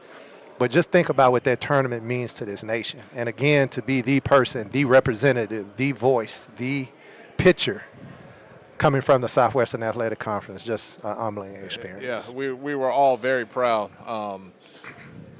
You talk about money, you talk about the NCAA, you talk about decisions. Football continues, the leverage that continues to fall in the hands of the student athletes, their ability to capitalize on name, image, and likeness. It's not going the other way. Correct. It's going the way that it's going. How do you position yourself as an FCS conference when, the battlefield, if you will, are these schools with millions and millions of dollars? Do you just say, hey, let's stay in our lane? Do we try to compete at a certain level? How do you approach that? Well, first of all, the one thing that I do know, whatever happens to that at that level will trickle down to our level. So from a Southwestern Athletic Conference standpoint, we have to start preparing ourselves for when that day comes. So I don't think that the Power Four really understands the significance of this house settlement and what's going to be the new norm. They're trying to craft it now, but as you know, it's going to change and it's going, to evolve.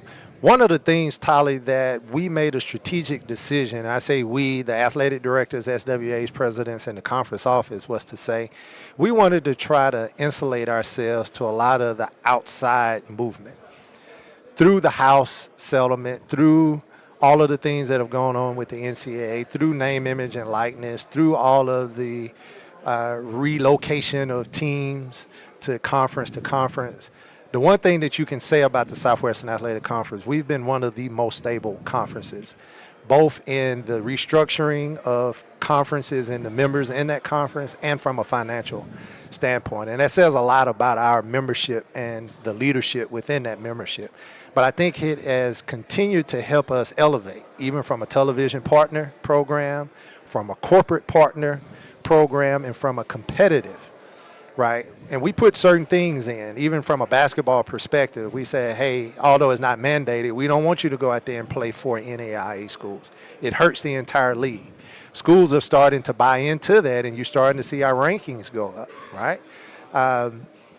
From a football's perspective, we don't want to play a whole bunch of NAIAs. Now, there are some Division II matchups that make sense, but there are enough matchups now within the Southwestern Athletic Conference that you can play games falling off that are critical games, East-West games that'll fall off for 2 years. You can play those games and make that money, but also give us the opportunity from a standpoint of what the FCS committee is looking at to get you an at-large bid.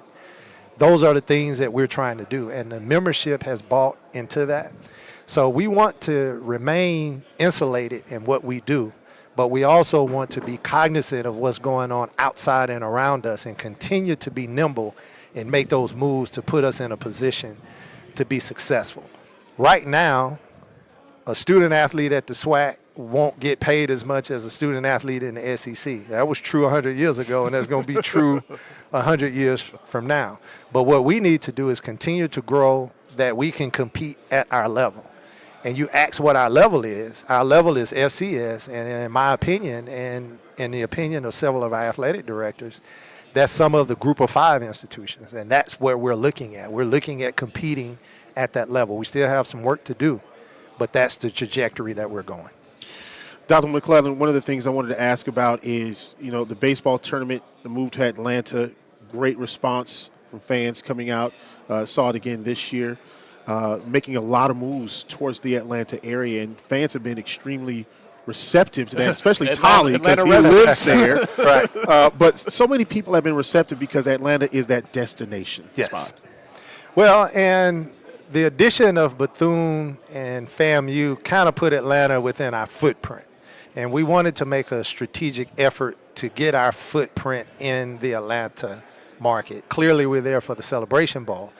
But, the Atlanta Fulton County Recreational Authority and I don't want to call his name on air, but in the mayor's office there in Atlanta has been working with us for several years to make that happen.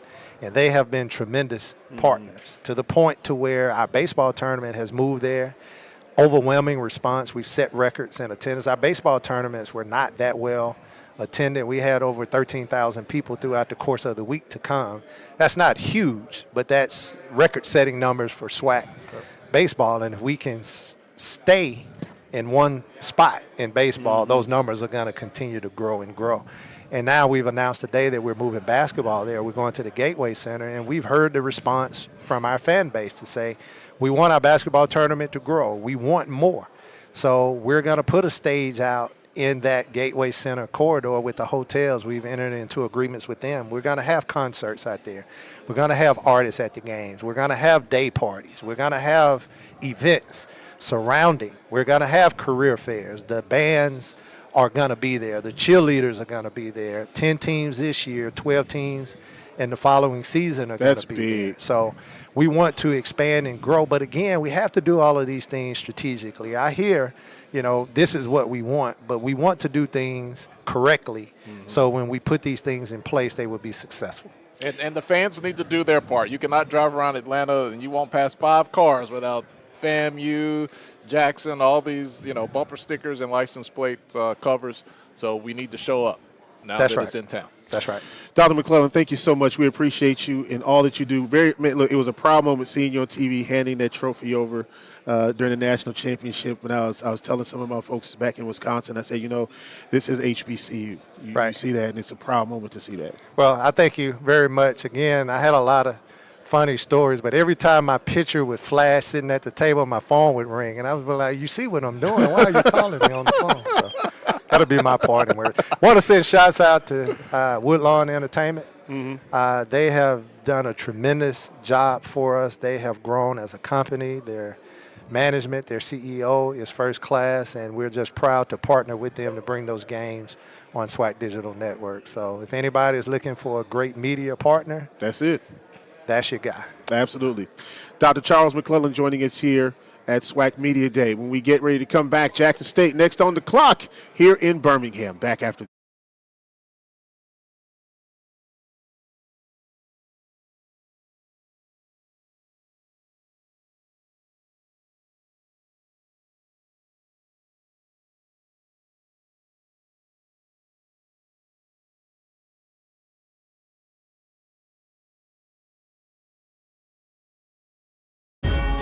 The SWAC, the premier athletic conference in the nation. A collection of schools rich in tradition, pride, and pedigree. Sacrifice, winning, allegiance, champions. We are the SWAC, building champions for life.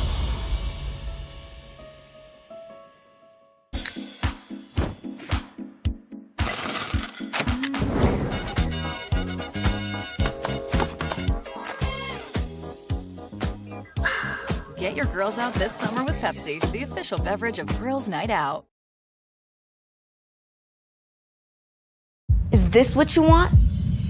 These crunchy ridges? Yes, coach. If you want to secure the bag, then step it up. Does he know there's more ruffles in the pantry? You want these chips? Keep practicing. Gatorade, the world's most superior sports drink, designed to rehydrate, replenish, and refuel. It fuels the best because it is the best. Gatorade, is it in you? We are exactly what you think. We are not at all what you think. We are past, present, and future, all in one.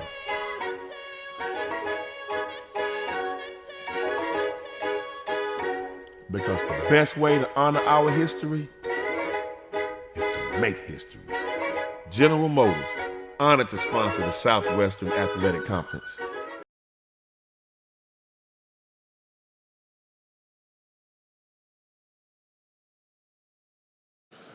Back here in Birmingham, the 2024 Kickoff Media Day, and we are so glad that we could bring everything to you. Santoria Black, Tolly Carr, and now joining us, TCT, Coach T.C. Taylor from Jackson State University. Coach Taylor, second year, man, and look, thanks for joining us. Thank you. I appreciate it, man. Good to see you guys. We're here in year 2. I know. Last year, I was the new guy on the block, and then we got 5 this year. And now you're one of the most tenured. Yeah, there you go. It's kind of crazy right now. So I'm taking it all in, but the day has been amazing so far. 7-4 last year. You finished third in the division. I know one of the things you talked about after last year is you want to get better, you want to get faster, and you want to get smarter. Talk about what you were able to do in recruiting. We did another great job. You know, the coaches did another great job putting together a solid recruiting class. You know, we ranked right there at the top. And once we got that class completed, you know, it was all about the summertime work. You know, our AD, Ashley Robinson, did a great job of allowing us to get those guys on campus towards the end of May. We've been working since June. You know, we'll wrap up our last workouts at the end of this week and let those guys go on break and get back in here on the 29th for training camp. But it's been amazing. You know, we talked about improving the talent, our depth. You know, we dealt with some injuries last year and the character of this football team going forward. What was your approach to the portal? We've seen people do it different ways. Which way did you want to attack it? You know, the first year I had to dive knee deep in that thing, get going. You know, I mean, we had to go with it. But this year was a little bit different. You know, we was a little more selective what we needed. We lost a few key pieces on this team, but it wasn't as we didn't go as deep as we did last year. You know, we got a good group of high school kids in here that's going to make an impact. You know, we wanted to start building from the ground up, especially on the offensive line. You know, everybody talk about how deep the running back room is. We got some freshmen up in there that's going to be really good. But I say year 1, we was really leaning on that portal a lot in order to be successful. But this year, we know we grabbed a few guys out of there, but we're expecting those guys to make immediate impact and also wanting to build on that high school class. You know, you look at the offensive side of the football, and we've talked about the quarterbacks coming into this year. There's a lot of new faces, in quarterback rooms. Talk about your room. Some good guys over there that have got some experience, starting with Jacoby and Morgan. You know, he was injured early on in the year last year, but came on last year and did some good stuff, throwing 10 touchdowns. You know, the ratio to interceptions was pretty good for him. And I would love to have seen where he was at if he was healthy the whole season. But been a great summer, great off season for him, too, as well. He's been doing a great job.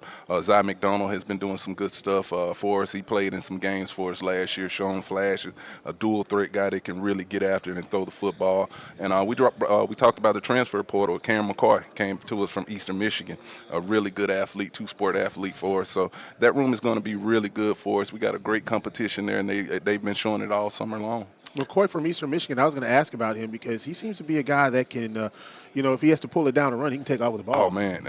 You know, like I said, two-sport athlete, plays baseball, throws 95, been clocked at 95, but he has wheels. You know, that kid can really fly when he pulls the football down. And has a big arm. You know, once we got him in here this summer to see him spin the football, and he's showing great leadership. You know, it really matters to him. All those guys, you know, are in the building every day. They're understanding the competition, and that goes back to what I said when our emphasis this summer was the depth. You know, we dealt with injuries all year last year, but I wanted to be able to have some good depth going into this season. You guys have a really cool schedule this year because we know you can always play 2 SWAC teams that won't count against your conference record, and you get Southern and Grambling early. We're talking about September. Wow. Yeah, Southern and Grambling on the Jackson September. State. Yeah, that that's is crazy. crazy. That is crazy. I mean, everybody knows about how that Southern game. If you was there last year in Baton Rouge, that night game we played them on last year, and for them to turn around and be in Jackson this year, we had an original kickoff for 1, but we moved that game back to 6. So you talk about the eating and the tailgating and just the anticipation of that game. And not 1,000 degrees. Yeah, exactly. But exciting. Exciting. Then to go to get on the road to go face Coach Joseph and the Grambling Tigers down there at Grambling. You walk down that hill and it's go time.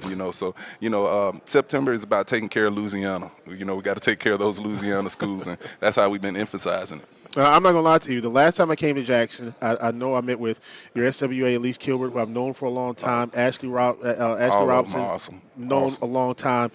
I ate so much food before the game that I could not move.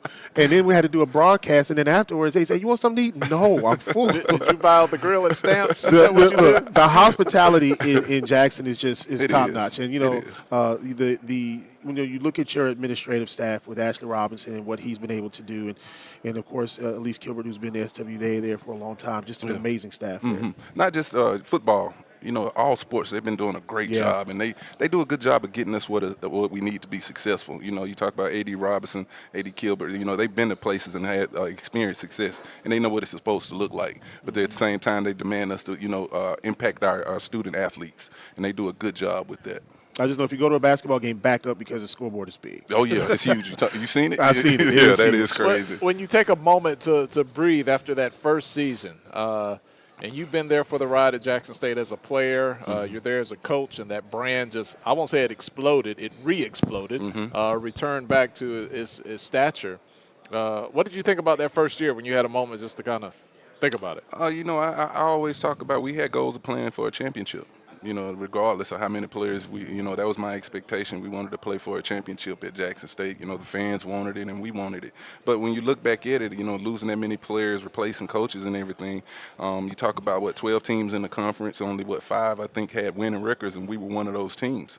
And being my first year, I think that's something great to build on going into this season. So very excited about what this year has to come with the things that we've added to this football team. Now, look, we will not be able to leave this place alive if we have a Jackson State conversation and we leave Charles Bishop over there twiddling his thumbs. we call him Chuck. I call him a lot of things. That's my golf buddy, right? Yeah, I was about to say, can I get a couple strokes on the golf course? Whenever you go, hey, I need you back in Jackson. Do I need to come to Houston? Either or works. Okay, we'll work it out. Quick question. You and I, we've had long talks about the way you look at an offense, but you're not married to a system. You talk about it is the Jimmys and Joes, and getting the ball to players in space. Yeah, oh, definitely. I mean, we got some really good skilled players in here. We upgraded big time there. You talk about that receiving core, the slew of running backs we have, but offensively, it comes down to those guys in the trenches, Chuck. You got to have those guys controlling the line of scrimmage. We talk about offensive line play. I think when whether it's offensive line, defensive line, those two, the team that's stronger in the trenches is the team that's going to play for a championship every year. We got close to 19 bodies on the offensive line in summer right now. You talk about Evan Henry that's here with me that's played a lot of football and experienced success. But go back to your question. We want to get guys in space. We wanted to build on the speed that we had this past season. We had to get faster.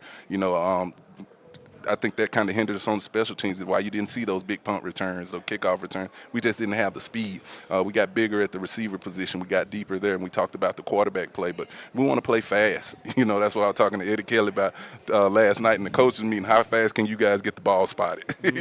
Because we want to get close to 80 plays a game and get these guys in space and let them be successful. Well, Coach, an exciting season coming up for Jackson State. It starts early on. You got some big games coming up, and that night game against Southern coming to Jackson. It's got to be a big one. Looking forward to it. Absolutely. Coach TCT, Coach Taylor joining us here on the SWAC Digital Network. It's the 2024 SWAC Football Media Day here in Birmingham. Back after this.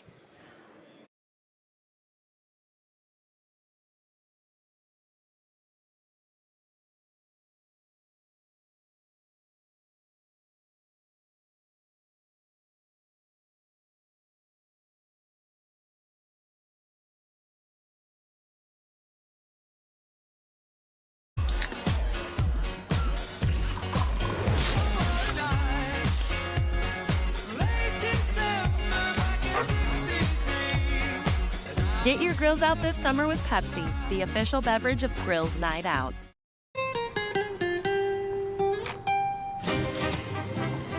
Oh, that's dynamite.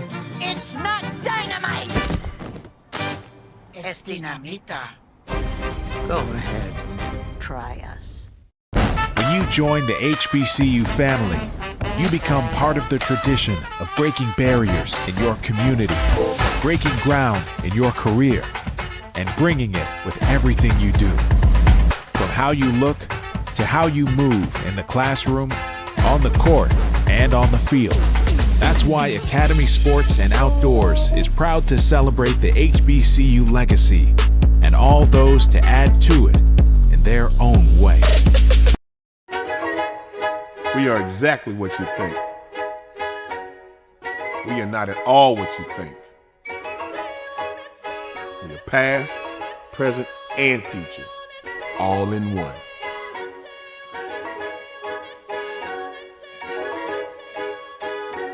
Because the best way to honor our history is to make history. General Motors, honored to sponsor the Southwestern Athletic Conference. Gatorade, the world's most superior sports drink, designed to rehydrate, replenish, and refuel. It fuels the best because it is the best. Gatorade, is it in you?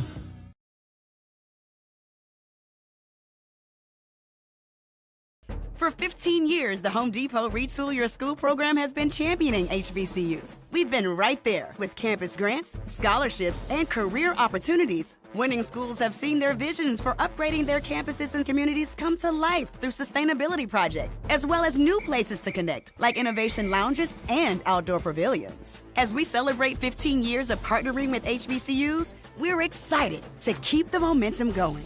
Retool your school. We're powered by purpose.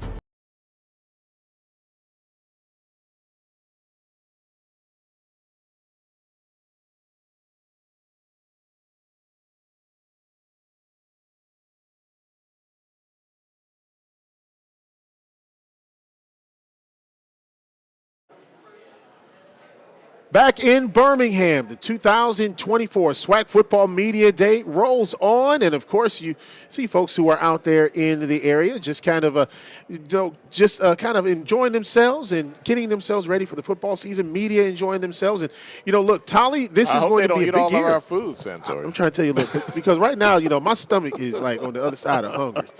But I'm telling you, this is going to be a big year not only for the conference, it's going to be a big year for television for this conference. So many games are on the national platform with ESPN.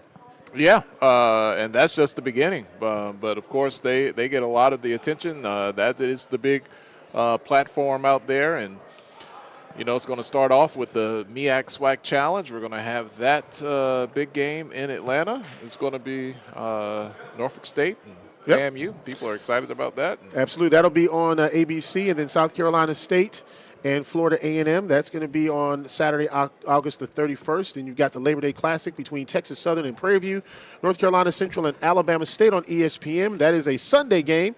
Miles and Alabama State, September the 7th. And then September the 14th, Southern and Jackson State on ESPN+. And you see the rest of their schedule here going through the mid part of October. Jackson Graham is going to be a big one. You see that one there. And then, of course, the State Fair Classic. That'll be on ESPN+, Saturday, September the 28th. And, man, how about that game towards the end of the month, at beginning of October, Alabama A&M at Jackson State? That ought to be a fun one over in Jackson. Hey, FAMU and Alabama State. Like, who is really going to win the SWAC East? We might get some things figured out by October. That'll be a big one. Yeah, that first week of October is going to be big. Alcorn Grambling, that could decide the West.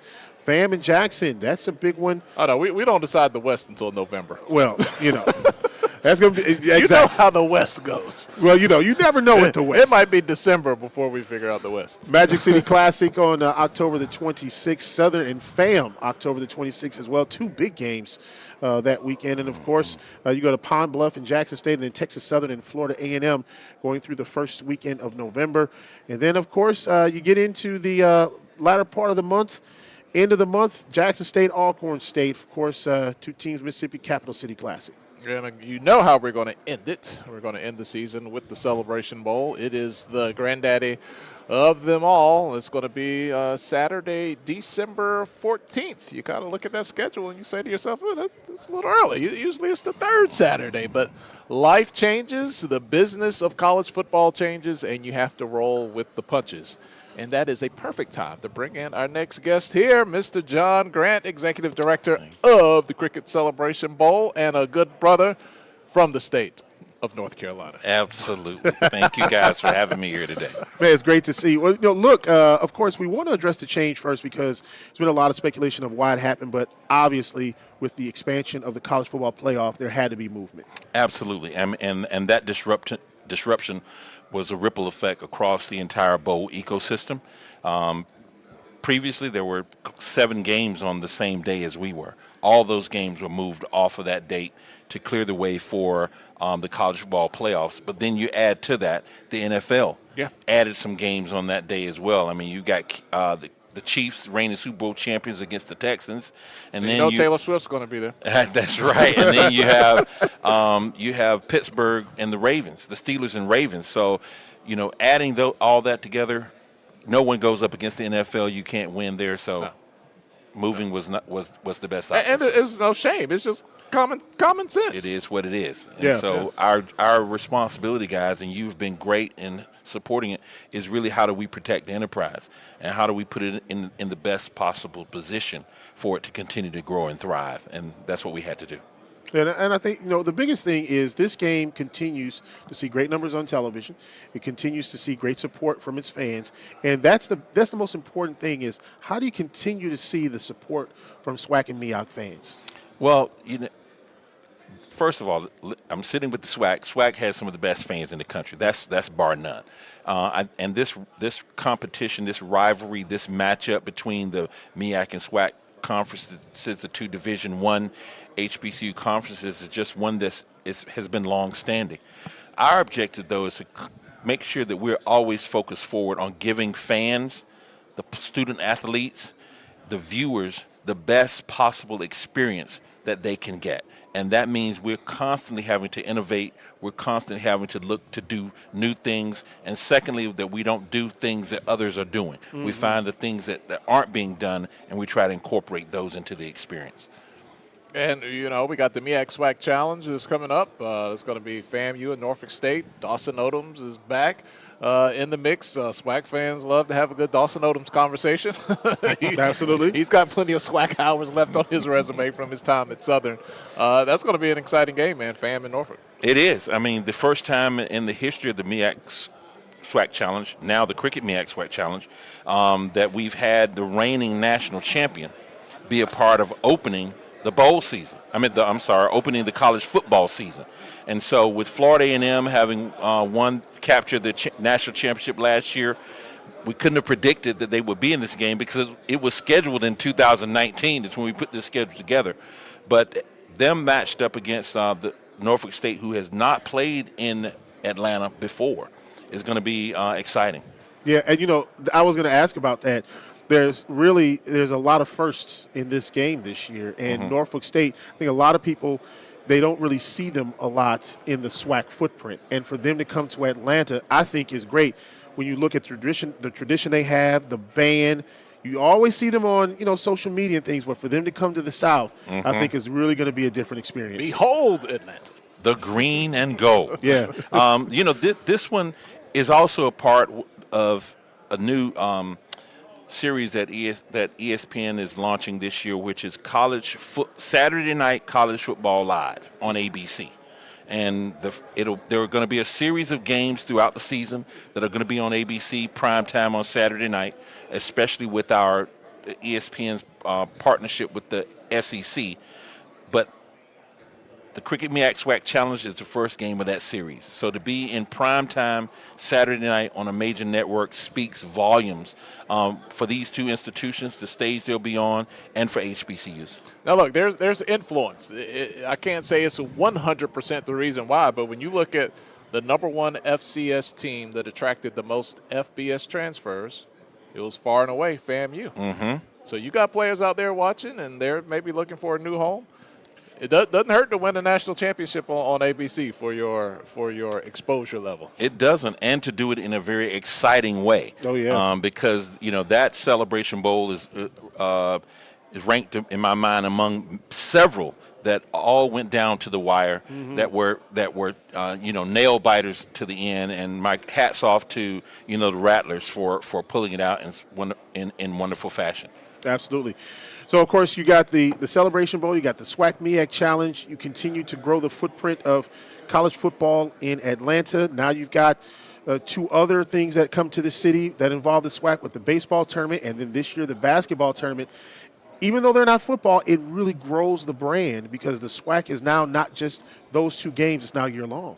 Absolutely. And one thing that we haven't talked about is our Band of the Year, the national championship that we launched last year for HBCU marching bands. So, a season-long competition where we have a committee of experts that rank that are evaluating band performances through the season, putting out a ranking each month, and the top 2, Division II and Division I's, get to compete for a national title on the Friday night before the Cricket Celebration Bowl. So the fact that we're constantly, again, trying to innovate. That event is an inclusive event because it includes all the conferences, even the non-HBCU conferences. So North Carolina A&T, Tennessee State, Hampton, they are all as independents as well as the NAIA schools are a part of that as well. So we're looking to make sure, again, that we're adding an inclusive experience for fans. And we, without question, believe that Atlanta is the best place to continue to grow our sports portfolio. Happy to see the SWAC entering the market with some with baseball and basketball, and to continue to with Atlanta being just a top media market anyway, it's the right move for the SWAC to make, and hats off to Commissioner McClelland for that. And look, you do get a little more cushion between the Celebration Bowl and Christmas. Yeah, people might land one more paycheck. Yeah, looking at the positives. There are a lot of things that are going to be great, in my opinion, with the move for the bowl game up 1 week. Number one, we're out of the clutter. Number two, the only game right now that's on that date is the Army-Navy game, which is on CBS at 3:30. We'll still be kicking off at noon.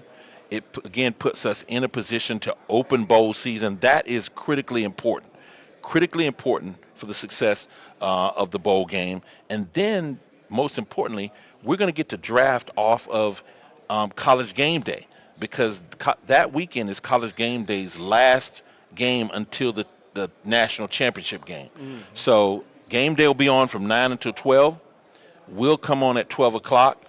They'll have people in Atlanta, even though the show will broadcast from the Army-Navy. They'll be cutting into Atlanta to interview coaches and players through that show. So that's an added benefit that we'll get that we did not have where we were. A great lead-in. That's TV 101. Correct. So it all makes sense. And then, let me say this also. I want to thank you guys because you keep the lights on. You keep the lights on for properties like the Celebration Bowl, like the MEAC SWAC Challenge, like what the SWAC is doing in baseball, and now bringing basketball, and what's happening with the MEAC, and how all of these properties continue to grow and get exposure because of you. You're talking about it 24/7, 365 days a year. So my hat's off to you, and thank you for that commitment. Absolutely. Well, look, when HBCUs win, everybody wins. Everybody wins. And so it's just so important when you talk about how important the footprint is of HBCUs, especially the SWAC, and how important it is to make sure that you keep the conversation always going. And, look, it's going to be a great year for football when you look at a lot of these different games, classics that are going on, and then to book in MEAC SWAC Challenge with a lot of history there. Celebration Bowl will make history at the end. Can't beat that. Well, one thing I shared with Commissioner Goodell when he was at the game in 2022, we were standing on the sidelines, and I did ask the question. I said, so, Commissioner, did you come to see what the Super Bowl really looked like? Of course, he chuckled, and my response was, no, this is our Super Bowl. And he said, I can see that. But, John, you can't use the word Super Bowl. That's trademark to us, granted. But the point being made is we have a national championship bowl level game that's really second to none. Absolutely. John, thank you so much for joining us. We appreciate you. Thank you so much for having me. John Grant, he, of course, you got the Celebration Bowl and the MEAC SWAC Challenge. He's a busy man in Atlanta joining us here at SWAC Football Media Day. We'll take a timeout back here in Birmingham after this.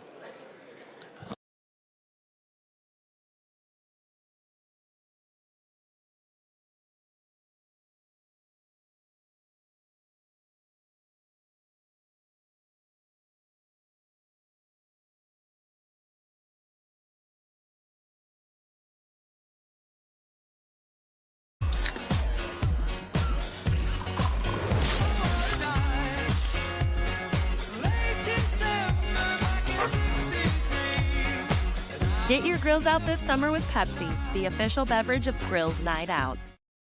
Gatorade, the world's most superior sports drink, designed to rehydrate, replenish, and refuel.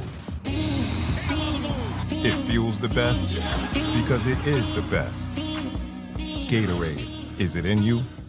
For 15 years, the Home Depot Retool Your School program has been championing HBCUs. We've been right there with campus grants, scholarships, and career opportunities. Winning schools have seen their visions for upgrading their campuses and communities come to life through sustainability projects, as well as new places to connect, like innovation lounges and outdoor pavilions. As we celebrate 15 years of partnering with HBCUs, we're excited to keep the momentum going. Retool your school. We're powered by purpose.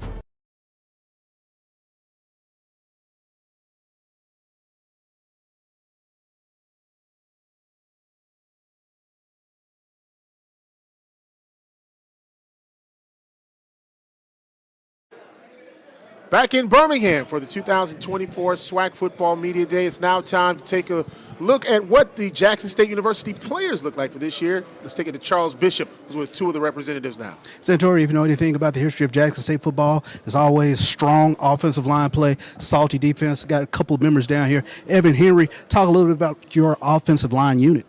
It's just great to be back, returning 4 guys. As you know, when a team returns 4 starters, it's very easy for them to get back to playing great football. We have a lot of guys in that room that's hungry and ready to play. And you got some backs back there too, huh? Oh, our running back room is ridiculous. I think at the end of the day, we're going to show how dominant we can be in the run game. Aside when we talk about Jackson State football, defense is what comes up. You're anchoring this unit. Talk a little bit about your personnel. We got guys. We got guys, man. Like you said, man, we're bringing back a lot of guys, almost 9 guys we're bringing back. And so, like you said, when you're bringing that amount of guys back, you're looking to play dominant football. You're looking to get back to a way that you just pick right up where you left off. And that's just what we're looking to do. Jackson State Tiger fan base hungry to get back to Atlanta for the Celebration Bowl. Back to you guys. All right, back here in Birmingham, and of course, we've got the head coach of Alabama A&M University, Connell Maynor. This jacket is amazing. I just want to say that, Coach. Thank you, man. Only you can pull that off, man. Appreciate it. Well, Coach, the dean. I know the dean. How did you become the most tenured head coach in the SWAC? I don't know. Looking like I'm 30. I don't know how that happened, man. I don't know how that happened. but you know what? I'm blessed. I'm truly blessed to be in the SWAC for 7 years, at Alabama A&M for 7 years. I owe that to my president, Dr. Daniel K. Williams, my athletic director, Paul Bryant, in the Alabama A&M fan alumni base. It's I don't take it for granted. It's truly a blessing in this day and age where they want to get rid of coaches in 2 and 3 in 1 year and want you to win right now and win every year. It's truly a blessing. Well, Coach, we look at several teams in the SWAC, and they've got big-time opponents to start the year. You're no different. You are at Auburn to start the 2024 season. Yeah, we are a great SEC team. They're the best conference in college football, the SEC, and Auburn. And I think people say Auburn is the toughest place to play on the road in the SEC, or one of them. So we got to go to Auburn, of course. And what we want to do in that game is we want to be competitive as long as we can. But we want to get out of there healthy. We want to make sure that Donovan Eagling don't get hurt or Amari Pate don't get hurt and can't compete in the SWAC. And so we want to play as hard as we can and be competitive as long as we can, but we want to get out of that game healthy. And Eagling, he's your guy. He's your workhorse on carrying the ball. What type of role will he continue to play in your offense? He will have that same role. If he had a type season that we want, because we want to run the ball, he'll be over 1,000 yards. And the key to that is him staying healthy, and us be able to get him some breaks. We don't want him to have the ball 35 times. 25 times is good, and we get somebody else 10 or 15 carries, and we can pound that ball in there 30, 35 times a game. That's going to help us out tremendously. That's going to make them load the box. That give us one-on-one coverage outside, and then our quarterbacks and receivers have to execute when they get the one-on-one matchups. Coach, when you look at your schedule, you don't see a SWAC opponent until week 5 when you play at Florida A&M. So the first 4 weeks of the season, you've got some interesting opponents, including Kentucky State, Georgetown, and Austin Peay. Talk about the philosophy behind the scheduling. Well, we had Fayetteville. We thought we was going to have Fayetteville State, and so they backed out, so we had to get Georgetown to get another game. But, of course, the Auburn game is a money game. And then we wanted to get a D2. We always try to get a D2 if it's Miles or Tuskegee or somebody in there. And like I said, we had to replace Georgetown with Fayetteville State. And Austin Peay is from 2 years ago. We did a home and away. They came to us 2 years ago, so now we got to go to them this year. So that's where the non-conference schedule came from. Looking forward to it. Austin Peay is a playoff team. So we want to send a message not only to the FCS but the SWAC and everybody else that we got a good football team and we can compete if we had to go that route. Do you think you can play one quarterback this year? Of course, I can play one quarterback. I would love to play one quarterback. What will dictate that? One quarterback playing well. If you go out there and execute, you're throwing touchdowns, you're getting his first downs, you're moving the chains, you're making the right reads, there's no reason for me to replace you. Unless it's a blowout situation, then we get the other guy in the game. But, I don't like to do two quarterbacks because that means you're not satisfied or happy with one, in my opinion. So it's like, I think I said this last year, if you want and you want, some of the receivers going to like you, some of the receivers going to like you. Some of the O-line going to like you, some of the O-line going to like you. Some of the defensive players going to like you, some of the defensive players going to like you. So when you play two quarterbacks, in my opinion, you're splitting your team up. Anytime this guy mess up, this guy over here, I told you which call should be in there. I don't like him. And then when this guy mess up, it's the same thing. So you kind of, in my opinion, I think you split the team when you do that because everybody going to have their favorite who they want in there. Therefore, you're kind of splitting your team. So, and I would love to just play one quarterback. I want to just play one quarterback. The only reason I play two quarterbacks is because I have to. One is not playing well enough. Depth. I know that's one thing you always talk about is how important depth is on the team. And I want to start on the offensive side of the ball first, especially when you start taking a look at the offensive line. What were some of the things that you addressed in recruiting when you looked at the depth of the team, especially on offense? Well, offensive line was not one. We're loaded offensive line. That's probably going to be the strength of our team is the offensive line, and we're pleased for those guys to be able to run behind them, and then for those guys to be able to protect the quarterback. The quarterback is the question mark. Wide receivers is not really a question mark. We just got to stay healthy at wide receiver. We can't afford 2 or 3 injuries at the wide receiver position. If we can stay healthy at the wide receiver position with the starters, and then we got quality backups that can fill in, we'll be fine there. But like Carson Vincent, he's second team, right? He's projected to go in the 4th round of the NFL draft next year. He's a projected 4th-round pick, and he's number 2. Okay, how can you be number 1 and 2 in offense every year and never get any offensive lineman on all-conference team? How can you have a Donovan Eagling that's been in all-conference every year, but you don't get no offensive lineman on all-conference team? That don't even make sense. It don't even add up that you have a top offense, you have a top running game, you have top quarterbacks, but your linemen don't never make it. How do you guys vote? What's wrong with them? I don't understand that. So it is what it is. Like I always tell my players, you can prove somebody right or you can prove them wrong. So if somebody didn't vote for you or you didn't make it, then prove them wrong and make it and show them. Okay, now when they do vote for you, you got to prove them right and produce and say, yeah, they was right about me. So it's always a challenge. It's always competing. It's always opportunity. And it's always something there that you can get some energy from to motivate your players. Well, I'm just glad I don't have a vote in anything. Yeah, that's right. I don't have to worry about voting at all. At all. Coach, you voted on these guys to be a member of your team over here, just off stage to the right. We're going to hear from them in a second with Charles Bishop. Tell us about these two guys over here. Oh, yeah, man. Oh, Bishop or me? Well, him. You tell us about him, and then Bishop will talk to Okay, yeah, Donovan Eaglin, man, you know, be his third season here with us, and again, he's preseason, second team, and we're looking forward to him to be, at the end of the season, first team, and going over 1,500 yards to 2,000 yards. And then Amari Pate, of course, we want him to lead the league in the nation in interceptions and get a couple pick six. He's a big-time player, got great hands, ball, great hand-eye coordination. You know, most DBs play DB because they can't catch. This guy can catch. You know, he can catch. So, you know, I challenged him last year with his tackling, and you know, he missed a tackle and said, "Coach, it ain't gonna happen again." And he met around having about 8 or 9 tackles that game.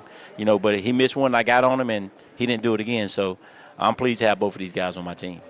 Charles Bishop talking with both of those guys now from Alabama A&M. Yeah, down here with not just two of the best in the SWAC, but in all of FCS football, hard-running Donovan Eaglin. Coach kind of gave you a benchmark, 1,500 yards. Yes, sir. I mean, that's the goal. The goal is always to exceed that goal, so 1,500 plus is always the goal. Now, you guys won the SWAC championship in 2020. What's it going to take to kind of get you guys to host the SWAC championship in Huntsville? It's just going to take for all of us to be, accordant, just all be one, coaching, team, everybody. So just all of us coming together, working hard, and just going out there and doing it. Amari, a lot of preseason magazines have you as one of the top safeties in the nation. Talk about what it is to kind of anchor this Alabama A&M defensive unit. You know, it's great to be able to anchor the defensive unit and have people, you know, behind me, like younger people. So it just feels great to be able to anchor it and be the leader and bring everybody together. Same question. Trying to bring SWAC championship to Huntsville, what's it going to take for this defensive unit? It's going to take for all of us to play as one and 11 to fly to the ball every game and every play. These guys are talking about it. They're starving to get back to the SWAC championship. Back to you guys. All right, sounds like two players who have been listening to their coaches quite a bit about what to do. Hey, we're going to take a time out here. When we come back, Southern University is on the clock. We'll hear from Jaguar Land as we are here at the 2024 SWAC Football Media Day in Birmingham. To all you voters, the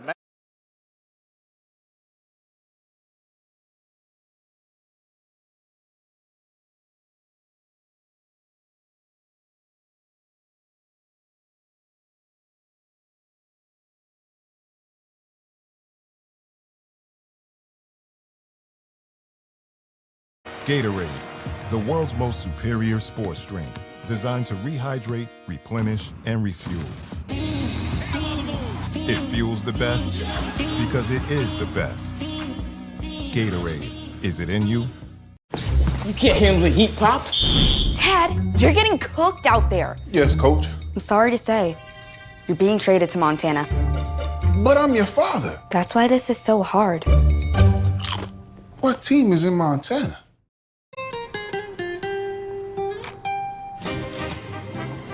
Oh, that's dynamite. It's not dynamite! Es dinamita. Go ahead. Try us.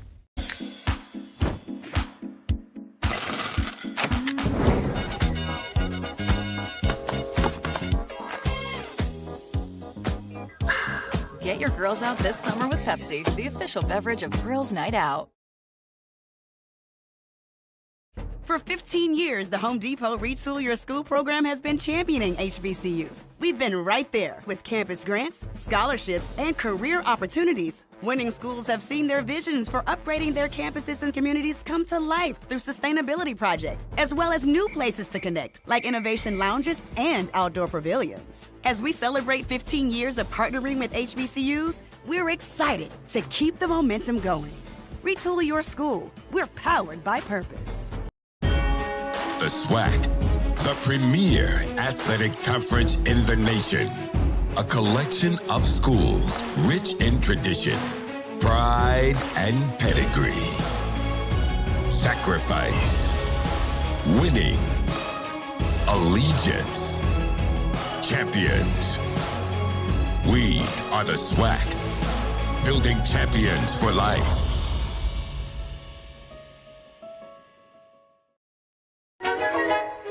We are exactly what you think.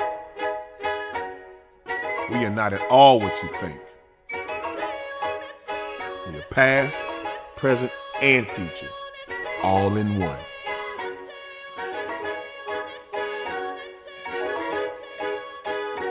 Because the best way to honor our history is to make history. General Motors, honored to sponsor the Southwestern Athletic Conference.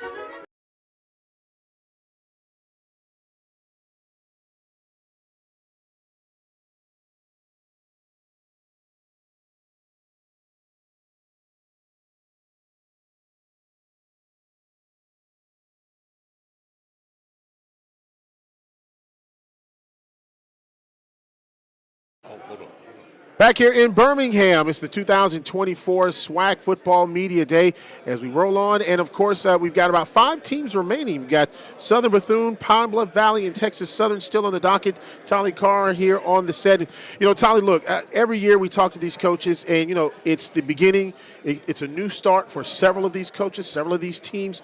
But now I think that the biggest thing for a lot of these coaches is that it's not only about what they're bringing in, but it's also what they're showing the world, because there's so much television that's going on with this conference. Yeah, we talked about the ESPN schedule, but in the last couple of years, we've had another big player, and that's HBCU Go, the outfit from Byron Allen. Not only do you get to see these games digitally, but over the air on the Griot. Santoria, it is a great feeling to be at home. You ain't got to worry about your cable, just the good old analog reception. And you can watch HBCU football. It is a great thing, man. So a diverse package that HBCU Go has for everyone this year. And it starts out, look, Tuskegee, Grambling State. You might think, oh, that's a D2 matchup. There's some history there. There's a lot of history there. As a matter of fact, when you take a look at the founders of Grambling State University, Charles P. Adams, he was sent by Booker T. Washington, then the president of Tuskegee, to help found a university for an HBCU university in North Louisiana, and that university, Grambling State. And then, of course, Southern will take on Savannah State September the 7th, Pine Bluff, Tennessee State. That'll be a big game, and that's going to be September the 14th, and then Clark and Bethune, September the 21st. Moving on in September and then October, Bethune will be seen twice. You can see Alabama State, Bethune, Arkansas, Pine Bluff, and Alcorn. That'll be their homecoming. Bethune and Alabama A&M, that'll be their homecoming, a month of homecomings on HBCU Go. Grambling's homecoming will be October the 19th against Pine Bluff, and then Bethune's homecoming, October the 26th against Jackson State University. Yeah, the October lineup is your homecoming lineup. We get into November, we got Southern, Alabama A&M. That'll be a good one. Valley, Jackson State, Mississippi Valley State again taking on FAMU. We cannot emphasize there's going to be a new field at Mississippi Valley State this year. They got some good things happening down there. Alabama A&M will make the trip, and then Texas Southern and UAPB right before Thanksgiving there on HBCU Go. All right, so it's now time to talk to the head coach of Southern University, good friend of mine also, Terence Graves, now down in Baton Rouge. Coach Graves, thanks for joining us. Thank you, Sam, for having me. Good to see you, Tolly. Yeah, look, he's your good friend. He's my classmate. We're classmates. Lived on the same floor at Winston-Salem State. Yeah. Brown Hall. How'd you put up with him, man? He was always good. He was always a good guy. Look, it was the football dorm. I didn't say nothing, man. No, it was the boys' dorm, but we had a lot of football players stay there. Yeah, it was the football dorm. Well, Coach, of course, last year 6-5, third in the division. You take over you're taking over as the head coach. When you take a look at what you wanted to do coming in as far as recruiting, what were some of the first things you wanted to get done? First thing, we wanted to sign some offensive linemen and get some other, fill some voids in secondary, because we had a void there. We lost a number of guys in the secondary, so we wanted to make sure that we got some guys in that could go through the spring, as well as got some guys in the summertime, over the course of the spring and the summer. So we did a great job. Our coaching staff did a great job of addressing those needs. And you love to dial up some of the greatest SWAC defensive we have seen. How important was it to get the right guys to be able to execute what you want to do out there defensively? Well, of course, I'm a disciple of Coach Pete Richardson, and from my Winston-Salem State days, defense was the thing. So, and here at Southern University, defense was the thing. So, offense sell tickets, but defense wins championships. So, you gotta always get the right pieces. And our defensive coordinator Henry Miller and the coaching staff on the defensive side of the ball, they do a tremendous job of getting those guys prepared and ready to go. Well, one of the things I know that's going to be what's so important is to find the coaches that were going to fit your style as well. Talk about that. Well, I always dreamed of when I became a head coach, I always prayed and asked the Lord to make sure that he put the right people around me to do the things that I wanted to get done in terms of being successful. And he did just that. We made a few changes on the staff, but for the most part, everybody was in place. And then to be able to add a young man that I coached at Southern University, and then I coached with the offensive coordinator, Mark Frederick. I watched him grow as a player. I watched him grow as a man. I watched him grow as a coach. And he's a great offensive mind. He's a great man. He's a great leader. So I had an opportunity to bring him back home. We jumped at it. And we used to talk about it all the time. And then to have the addition of Coach McNair, Fred McNair, Fred and I are friends. I've always respected Fred, and I loved how Fred always went about the business of being a head coach and representing the program and representing HBCUs in general. And so the opportunity came. Of course, I had Coach Totten, my frat brother, Willie Totten. He's been a head coach before, and he's legendary. Coach Everett Todd was our defensive coordinator when we were at Grambling, and Coach Todd's been a head coach. Quick fact, Coach Todd is the first black junior college head coach in the Texas junior college system.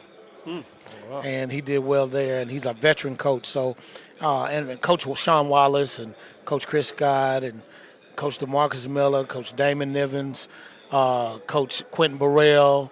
Am I missing anybody? You don't even have to go down to the offensive room. You can just leave that on autopilot down there. So, to have those guys, to have every coach, Coach DeMarcus Miller, to have those guys on the staff. And I've either coached those guys on my staff, and then I've coached with those guys, or I've coached against. But for the most part, I have 3 coaches that I've coached, about 2 coaches that I coach with, and then a couple coaches that I coached against. So it's a blessing. They're great men. They're great leaders, and they're great people. And they have bought into the vision that we have here for Southern University and what we want to do. And you can see it as it permeates throughout the team. And so it's a blessing and an honor to have those men on my staff.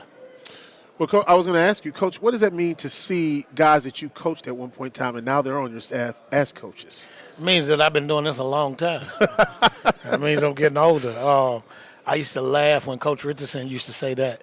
And he'd look at me and he said, man, I done coached this boy, and now he's doing this. And now he said, man, I've been around a long time. And then I look up and I said, man, I coached these guys. And, man, I've been, it's 32 years. So, and it speaks to doing it the right way in the process, and it's almost like having sons. You have them and you watch them grow and they matriculate.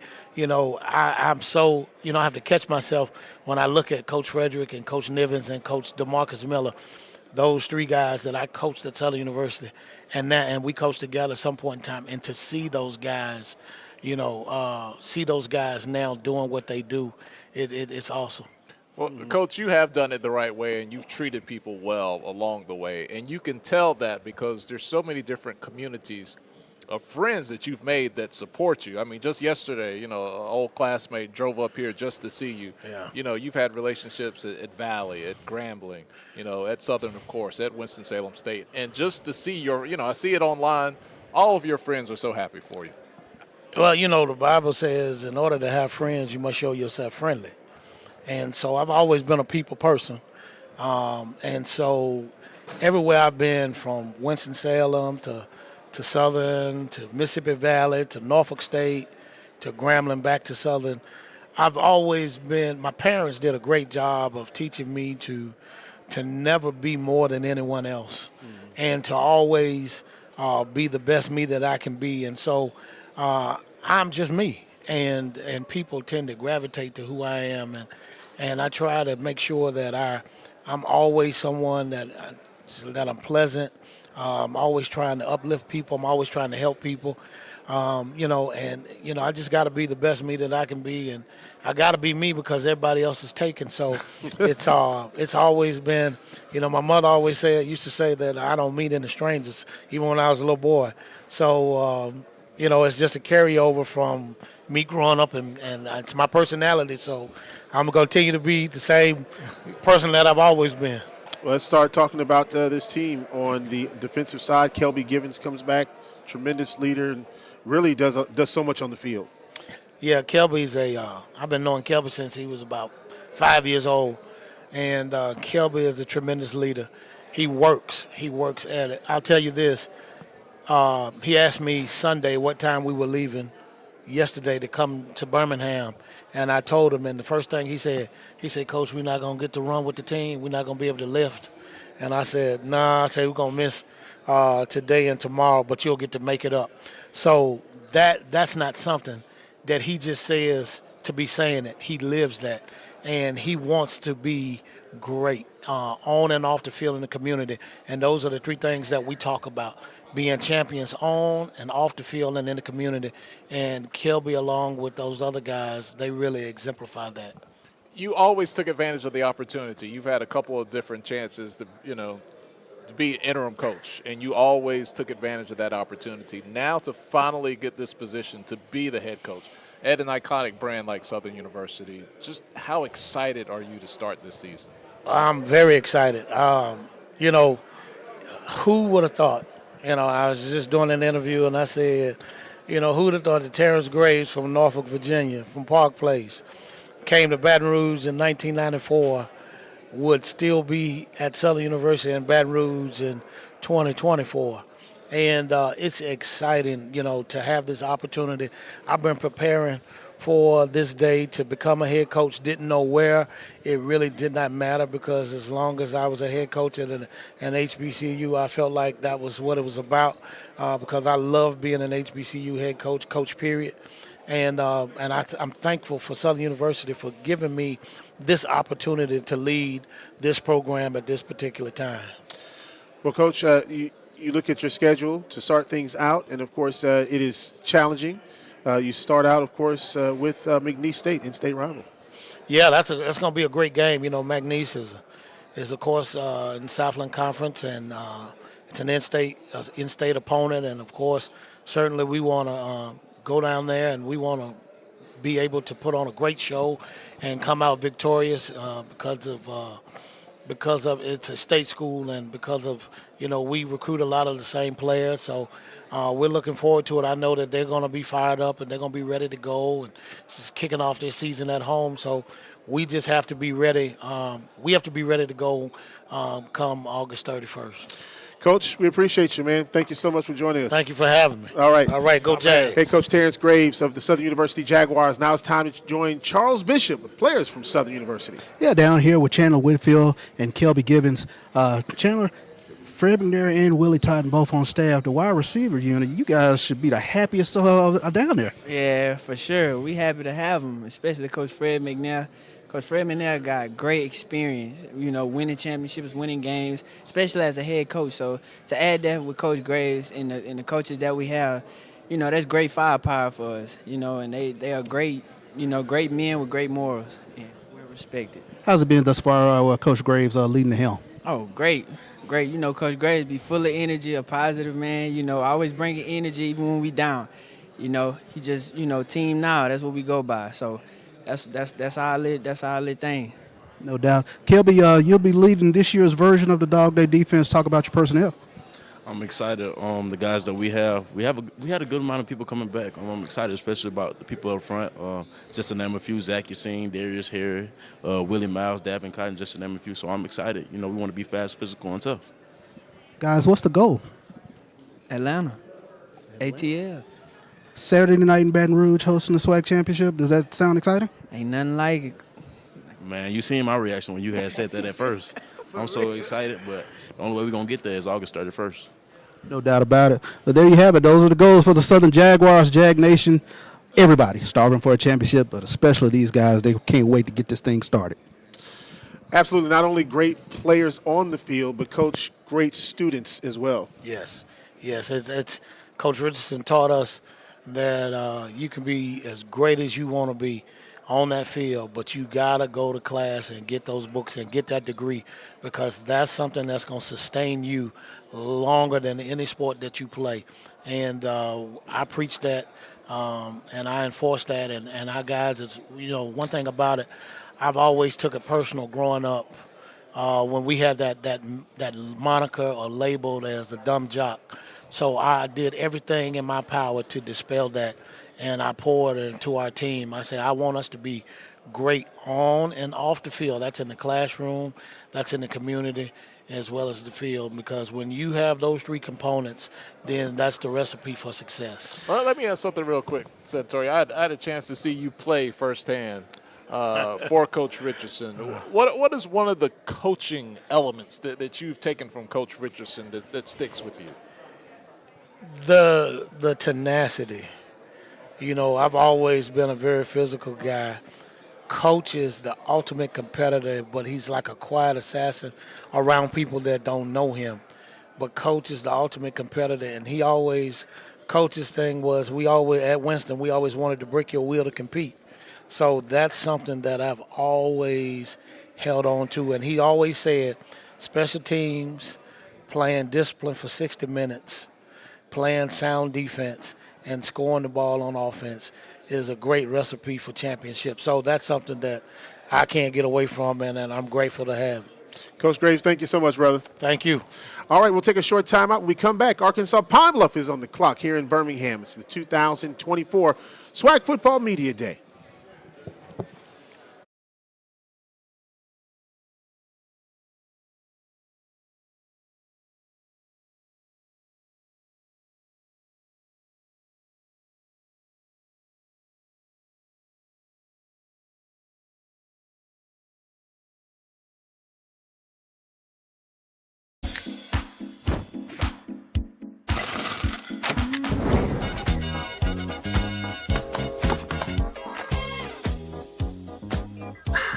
Get your girls out this summer with Pepsi, the official beverage of Girls' Night Out.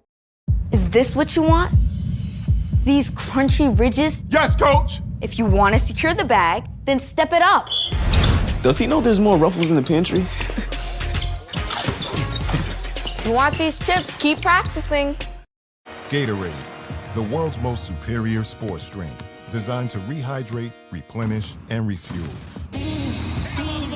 It fuels the best because it is the best. Gatorade, is it in you?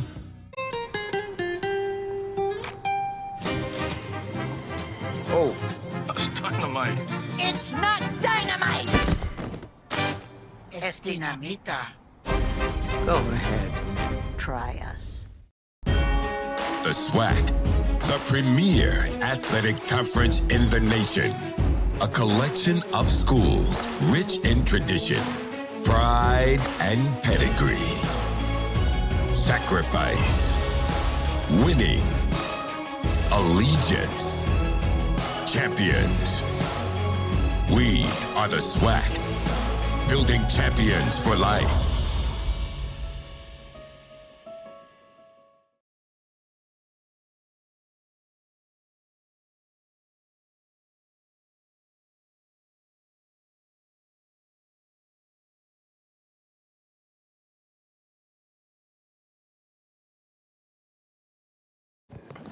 Lost her.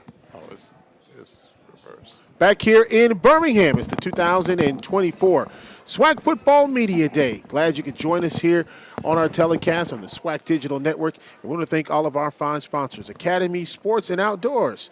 Make sure that you get your gear at Academy for things that you do on the outside. Academy Sports and Outdoors, proud supporters of the SWAC.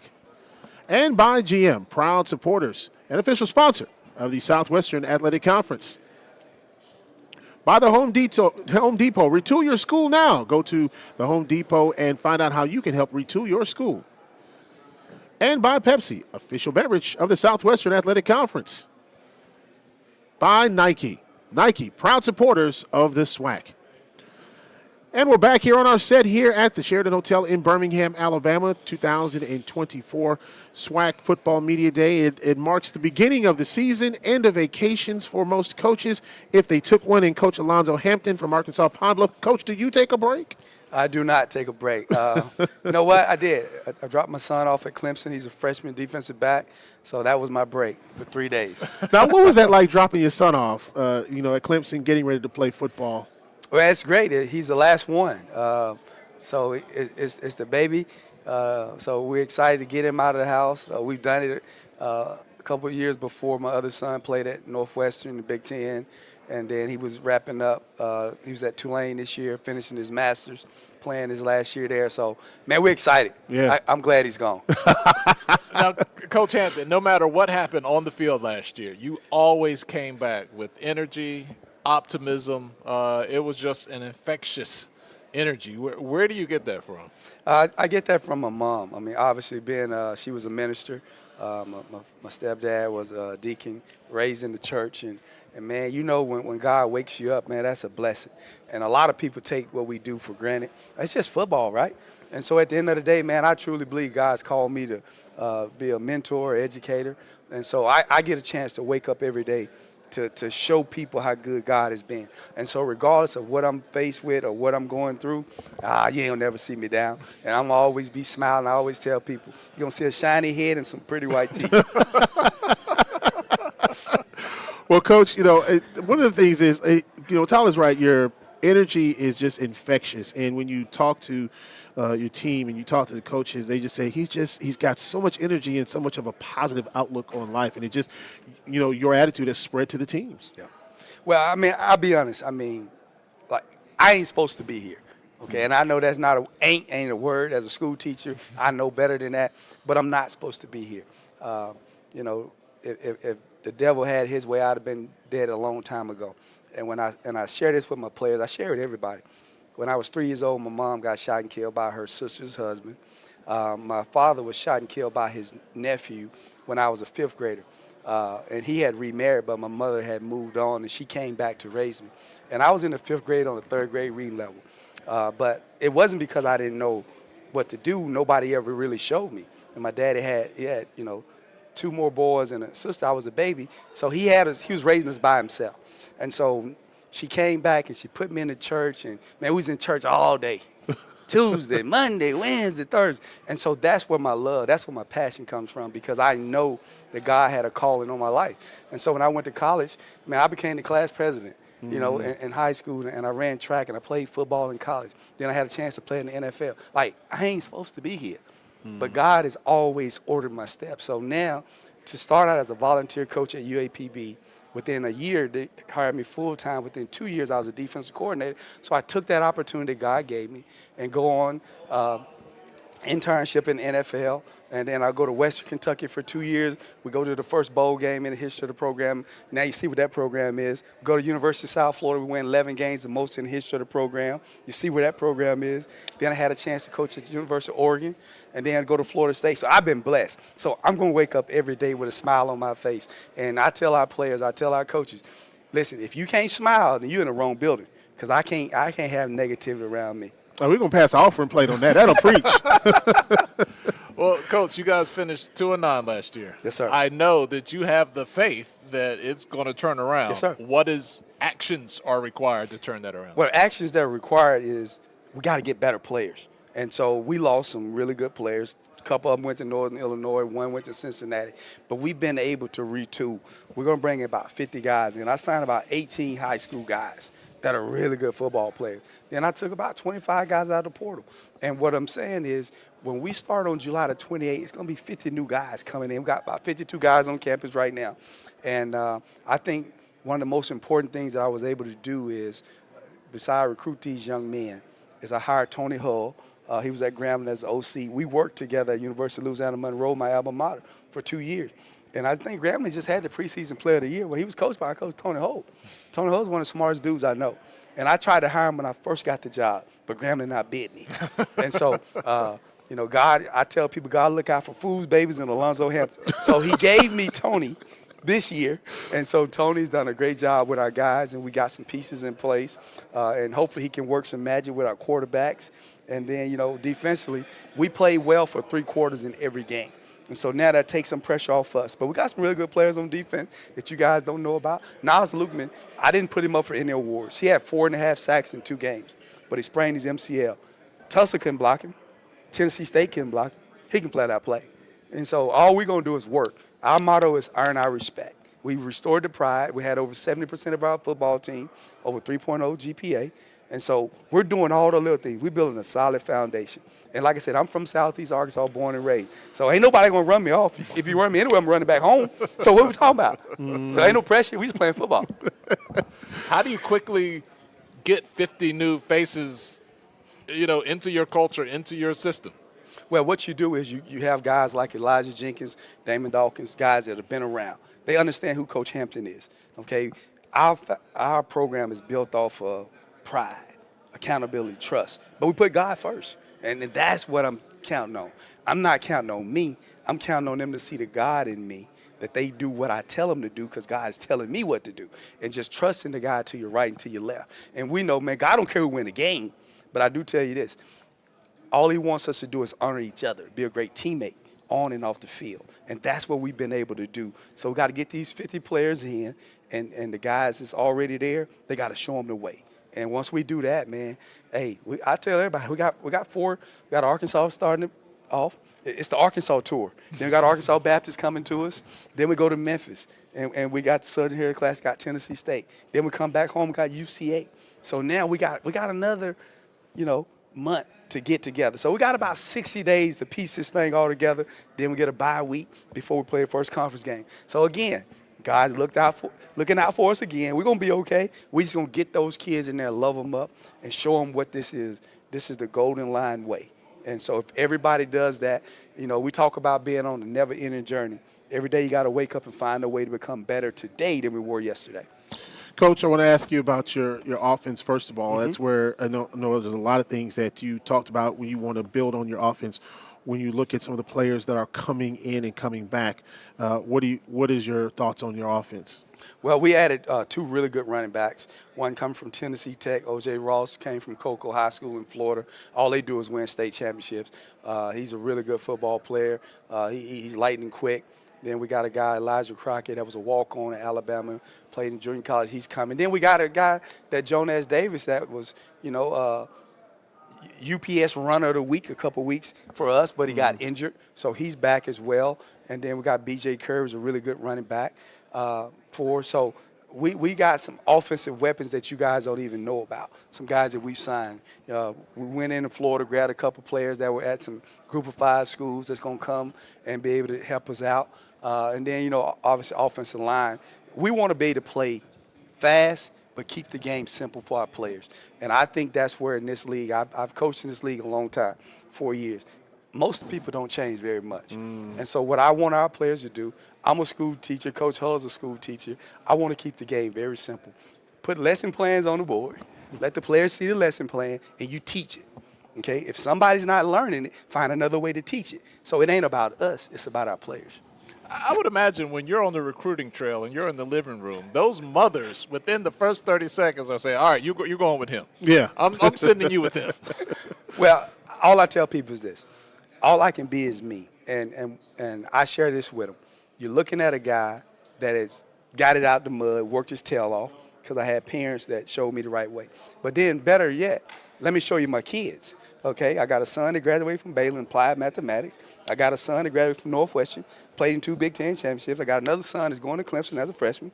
Okay, I got a daughter that graduated in business. So I'm telling you, I'm going to treat your kids like I treat mine. They know I don't play. I check grades. Okay, Coach Hampton check grades. They know. That's why over 70% of our football team got over 3.0. If you don't go to class, you ain't going to play. So I'm going to treat your kids just like mine. Okay, I'm not trying to replace you. I'm just trying to send them back to you better than what you sent them to me. And so all I know is just to be real. You know, people do a lot of, well, you don't want to go to Pine Bluff, it's this and that. I can tell you this, Pine Bluff been good to Coach Hampton. They gave me an opportunity to coach college football, and I took that opportunity and I went out and did something great. And now I get a chance. They blessed me to be able to come back, and that's to walk in that building every day and to be able to get us back to where it used to be, 2012. Now, I left in 2010, but half those players are the players that we recruited. Me and Jerry Mack, which is now the running back coach at the Jacksonville Jags. Yeah. So, you know, I feel like I'm part of that national championship team, but I want my own too. Well, Coach, we appreciate you, man. Got a big game coming up, first game of the season. You got a couple of teams that start off with SEC teams, Alabama A&M with Auburn, you guys with Arkansas. So, look, the best of luck to you this year, man. Man, I appreciate it. And again, man, you guys do a great job. And we gonna pray for continued growth for the SWAC and all of us to be able to do God's will and continue to shine. Absolutely. All right, we're going to go over to the players from Arkansas, Pine Bluff, there with Charles Bishop. Yeah, down here with Elijah Jenkins and Damon Dawkins. Elijah, we hear the enthusiasm from Coach Hampton, but from a player perspective, what is it that he has brought to the UAPB program? Confidence, a will, a standard, and everything that we want to follow by. It was something that was bought that you already know that it was either that or the highway. So you have to understand the standard that he's trying to build, and it's not really that hard if you really have the will to play and you have the love to play football and you understand that leadership and everything goes with it. Kind of piece of cake. Piece of cake. Damon, we were talking over here. You guys on a few people's homecoming schedules. Your thoughts on that? Just, you know, when that time comes, we're going to be ready. So, can't wait. Elijah, what did you say? By that time, by that week comes, it'll be already understood it was a bad choice. It'll already be understood, guys. Back to you. Oh, he said it's already understood it was a bad choice. Thanks a lot, Charles. Hey, we're going to take a timeout. More coaches got Bethune-Cookman, Texas Southern, Mississippi Valley, all coming up here in Birmingham. It's the 2024 SWAC Football Media Day. Back after this.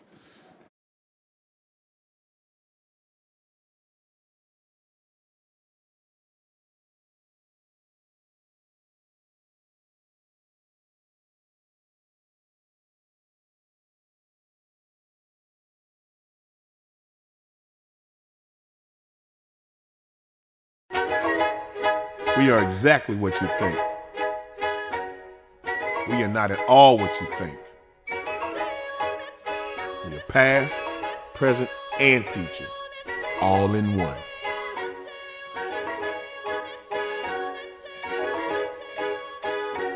Because the best way to honor our history is to make history. General Motors, honored to sponsor the Southwestern Athletic Conference.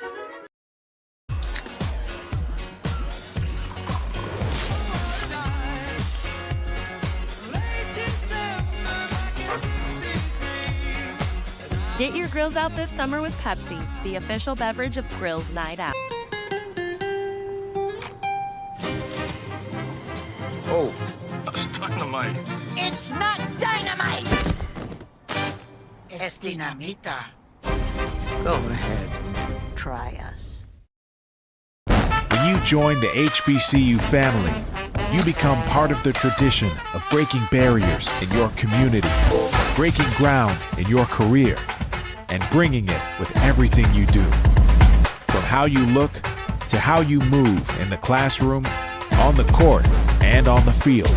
That's why Academy Sports and Outdoors is proud to celebrate the HBCU legacy and all those to add to it in their own way.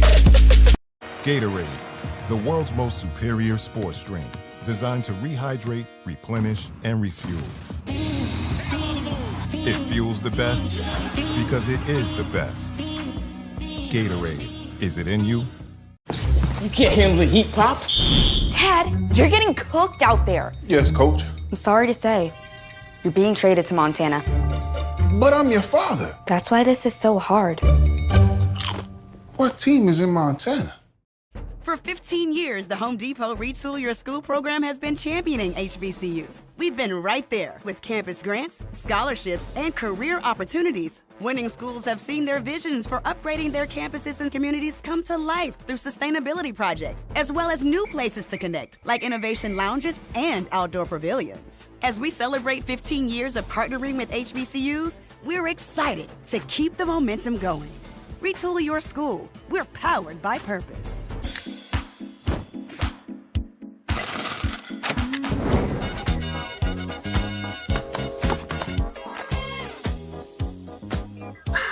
Get your girls out this summer with Pepsi, the official beverage of Girls Night Out.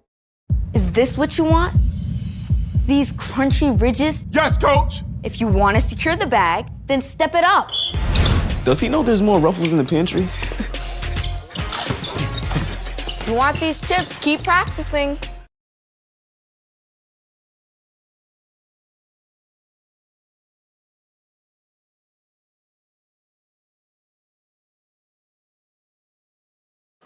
Back here in Birmingham, it's the 2024 kickoff SWAC Media Day here in Birmingham. And now it's time to talk with Texas Southern's head coach Chris Dishman. We talked to Bubba McDowell. Both of you guys played with the Oilers. And it really is going to be an interesting game coming up when you two play the first weekend of the season. Two former Oilers playing in Houston, coaching colleges in Houston. I mean, look, you guys got to be getting calls all over. Yeah, we are getting calls, and it's going to be a fun game. You know, Bubba and I, yes, we are friends, we are brothers, but we both want to win that game. So it's going to be very interesting to see how he can get his team up and ready to play, and I can get my team up and ready to play. You had an extensive coaching background coming in. Of course, we know about your feats as a player. You did a lot of professional coaching as well. Yes, what excites you about this opportunity in the SWAC at Texas Southern? Change. Of order to make change. And I think so far this year we have made change. My players was required to do 24 hours of community service.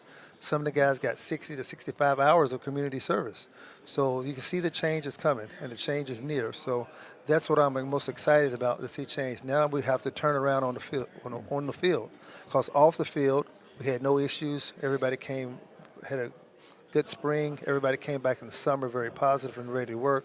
Classroom-wise, they are exceeding far beyond than what I thought they will do. And now we just have to turn it onto the football field and see how that go. Coach, when you come in and you talk about the requirements off the field, the 24 hours of community service, you know, that seems to be one of the things that a lot of coaches talk about, is that you have to understand how important it is to give back to the community that you play and live in. Well, we ask a lot of the community. You know, we always ask them to give, but we have to be givers and not takers. Mm-hmm. And that's one thing, as a whole team, as a coaching staff, we have a lot of givers on our team. We don't have a lot of takers. And you're ready to give, that way you can receive. Absolutely. Look at this team this year coming back. I know that there was a lot of work to do in a short time to do it. Let's start with the offensive side of the ball and what you felt you needed to do. Well, I think offensively we got some good pieces coming in. We got some quarterbacks that's going to come in and push the quarterbacks that's already there. We got two receivers that came in that's going to push the receivers that's already there. So we're just all about showing what you do in practice, so therefore you can perform in the game. Mm-hmm. You know, because you start in week one, I tell the guys, because you start in week one don't mean you're going to start in week two. Everyone, each and every week, is fighting for their job. Every time I go through those gates, I fight for my job there at Texas Southern. So each coach, each player, we always fight for our job. Competition is good. Mm-hmm. How do you hit the ground running, knowing that, you know, you might, when you come in late and you might do something different, you know, in the years to come, but you kind of got to work with what you have there when you get a late start. How do you look at that as your first year at Texas Southern? Well, I challenge all the players that in order to become a family, we have to work at it. My first day on the job, my first week on the job, we wasn't a family. We was all individuals looking out for ourselves to try to get ourselves better. And I don't mind that. If the individual try to get himself better, then you're going to get the team better by getting yourself better. So you have to become, after we become just individuals, now we have to become a team. Then once we become a team, then we become a family. And that's what I'm pushing for, is a family atmosphere. Someone that you love and die for, that you will go head over heels and fight for. because a team is going to just be a team for 2 or 3 years. But family, you can always be part of the family. You can always push and fight for each other each and every year. You guys, you, Coach McDowell, both had a chance to work with young football players this summer and teaching kids about the game. What do you think the important factor that young people need to know about the game? Because in this day and age of the NILs and portals and all that kind of stuff, the purity of what is important about the game sometimes can get lost. Yeah, it's high. We need high IQ guys. Not just making all A's in school, but football related. Football IQ is what you need. You can get a guy run a 4.4, 4.5, but don't have good football IQ. Or you can get a guy who runs a 4.5 and have high football IQ. Those are the type of players I'm looking for because they know how to get themselves in position to make plays. And today's game is all about making plays. What is a win for you and the Texas Southern program in your first year? Well, winning the SWAC. That's a win. Winning the SWAC, win in Atlanta. That's our goal, to win the SWAC to win the SWAC and win in Atlanta. That's our goal. I think I have reached my goal as a coach by having my players do exactly what I asked them to do. Each and every day I ask them to do something that they didn't want to do. I ask them to do something that you don't want to, so therefore you're helping others. The community service hours, the giving back, being able to be a team, be able to reach out to your teammates if you don't see your teammates there, because it's always and will always be a player's game. And we as coaches, we just orchestrate where to put them and stuff like that, but the players who makes up the game. Well, Coach, of course, the first game of the season against Prairie View A&M University. I know both of you and Coach McDowell, big competitors, but really is going to be something special to see two guys on the field, and you're going to have a lot of former of your teammates from New Orleans coming out to see you guys. Yeah, there'll be a lot of teammates coming out to see them. I don't tell Bubba. I think most of them are going to come and root for Texas Southern. So we can't tell, but see, Bubba already been on, right? Yeah. So he probably won't hear this, but yeah, a lot of the players are coming out. Yeah, he's eating brisket right now. Yeah. So a lot of players are coming out, but it's going to be fun. It's going to be fun. It's going to be good. It's going to be good for the city of Houston. It's going to be good for both programs. As far as recruiting, and I always said if Houston and the surrounding areas of Houston have so much talent there, if we can keep the guys in Houston and the surrounding area of Houston, have them come in the backyard and play at Texas Southern, then we can win a lot of football games because you can always go play down the street, but it's nothing like playing at home. Absolutely. Coach, thank you so much for joining us, man. We appreciate it. Thank you guys for having me. All right, Chris Dishman here you. at SWAC Media Day. Now let's take it to Charles Bishop, who are with two of the players from Texas Southern. Yeah, down here in Santoria with Matty Torrance and Jacob Williams. Matty, talk about what Coach Dishman has brought to this program. Yeah, Coach Dishman, he's brought professional help. He's brought he shows us really what it is to make it to the next level and to succeed as a young man. Jacob, you guys were in a lot of close contests last year. You were able to trip up Alcorn down the stretch. But just talk about what it is you guys need to do to just get to the upper echelon in the SWAC. I feel like the main thing is we need to pay attention to the small details, focus on the small details, and starting fast and finish strong. Guys, looking forward to those 2 days in the Texas Heat? Oh, yeah, I mean, it's a grind, but it helps us throughout the season. We get accommodated to it. Yeah, like you said, I've been in it my whole life, so I might as well, get to work in it. Back to you guys, Texas Southern Tigers down here. All right, thanks a lot, Charles. Hey, we're going to take a timeout. We come back, got two more schools to go, Bethune-Cookman and Mississippi Valley, both on the clock. It's the 2024 SWAC Football Media Day here in Birmingham. Back after this.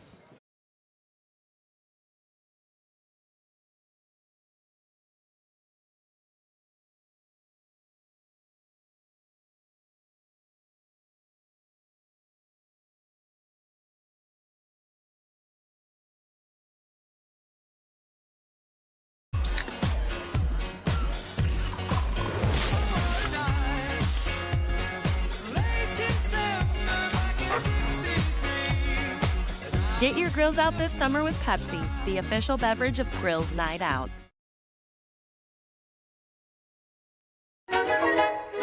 We are exactly what you think. We are not at all what you think. We are past, present, and future, all in one.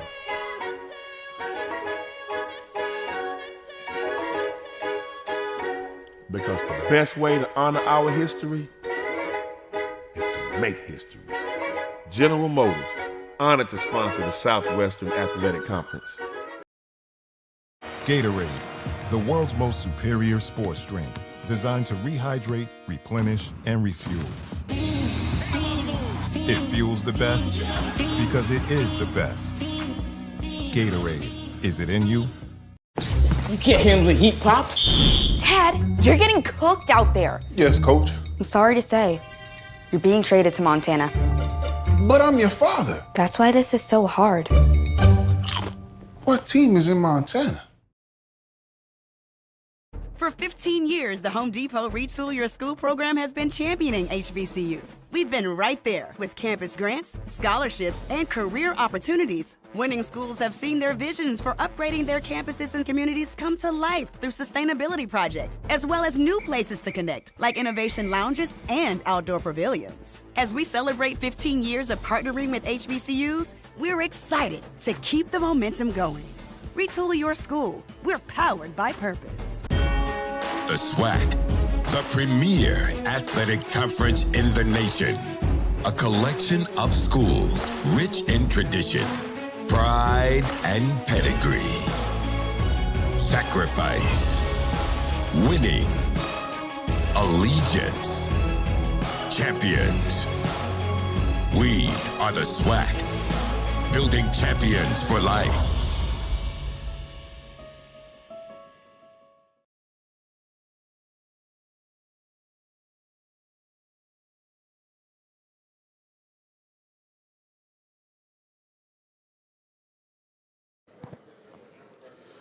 Back here in Birmingham, it's the 2024 SWAC Media Day as we get ready for the upcoming football season, which starts off week 0. And, of course, lots of great games, including the SWAC MEAC Challenge, which will be in Atlanta. And now joining us, head coach Raymond Woody from Bethune-Cookman University. Coach, how are you, sir? I'm doing outstanding. And yourself? Doing well. Well, Coach, look, new year. You got a lot of everybody has optimism, and a lot of it is because you got a new year, new players, new opportunity. And so, talk a little bit about some of the things that you guys did in order to get ready for the season. Well, first, foremost, really thank administration for getting us that practice field. That's a game changer. It's going to save time, scheduling, all that good stuff for the student athletes, rest, transfer guys coming in. I mean, we did it a little different. We ended up signing several high school, players, and obviously people say, hey, those guys are not going to be ready. But we had several that signed mid-year, and that was with us in January. And then with the transfer portal, we got a couple holes, on offense and defense that we felt. And now the players, they understand what they expect. Coming in last year after signing, they didn't know your team didn't know you. This year, it seems like the players expect to win. They know what's going on, And I told them from day one, we want to eventually have a player-led team, and right now they're showing that. Absolutely. Well, you got one transfer that went over well at your house, didn't you? I guess so. I mean, he surprised us on Christmas. As a matter of fact, he told Senior before he told his dad. And I told him, I said, hey, in order to be a head football coach, you got to tell the head coach first what's going on. My phone blowing up, media, administration calling me saying, hey, is this true, your son, coming to BCU? And I say, I just found out just like you, so that's a funny story.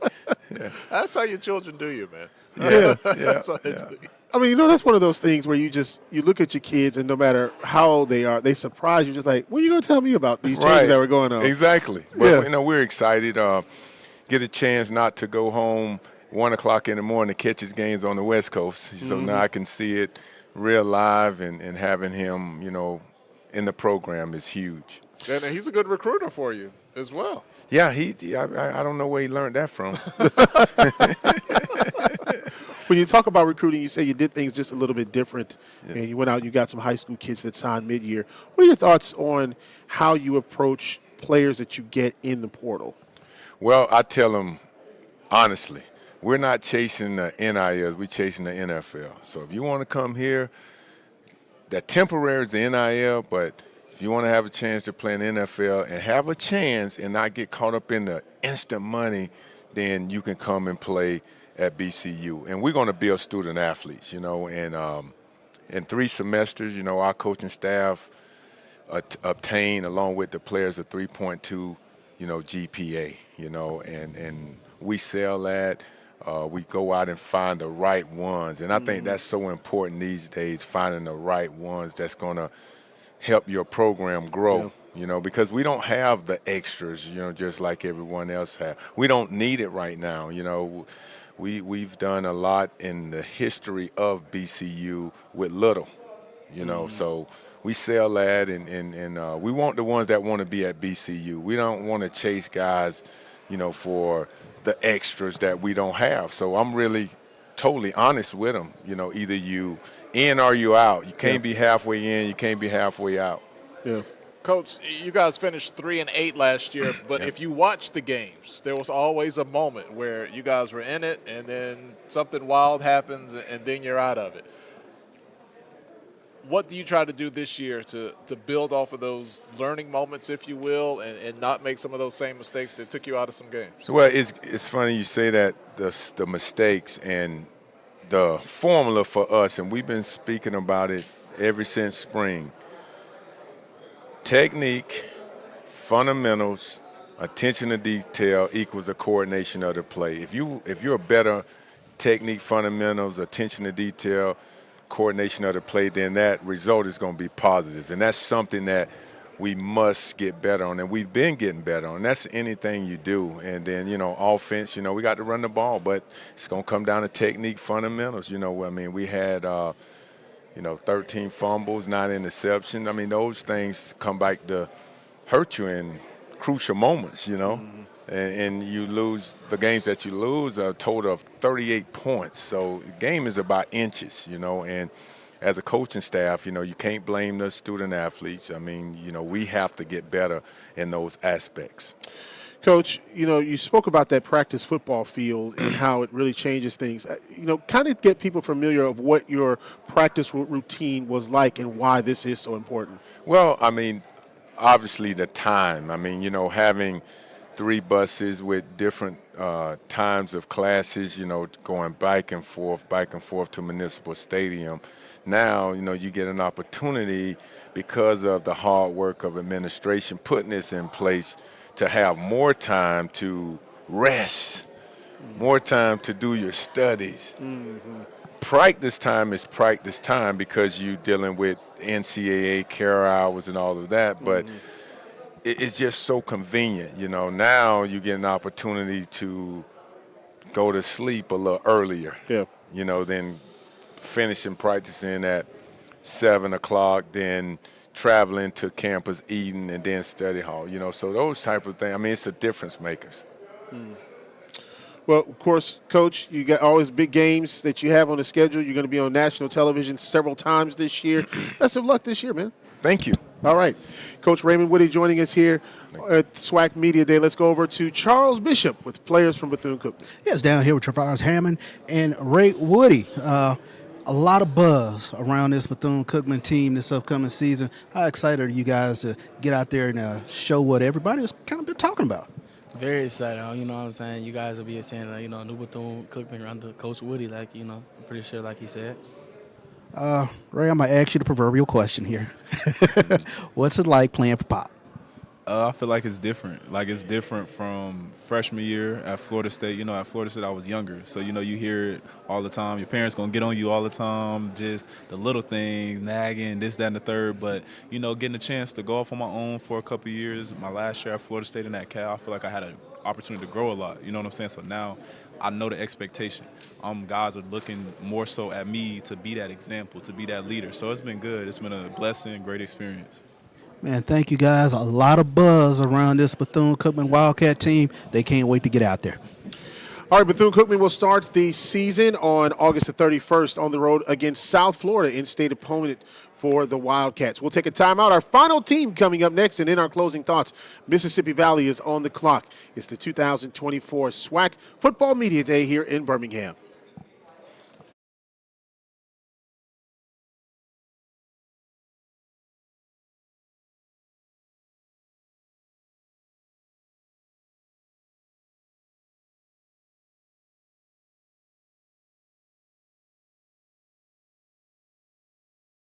Gatorade, the world's most superior sports drink, designed to rehydrate, replenish, and refuel.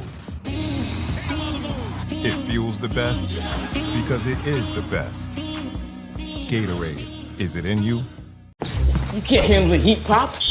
Dad, you're getting cooked out there. Yes, Coach. I'm sorry to say, you're being traded to Montana. But I'm your father. That's why this is so hard. What team is in Montana? The SWAC, the premier athletic conference in the nation. A collection of schools rich in tradition, pride, and pedigree. Sacrifice, winning, allegiance, champions. We are the SWAC, building champions for life.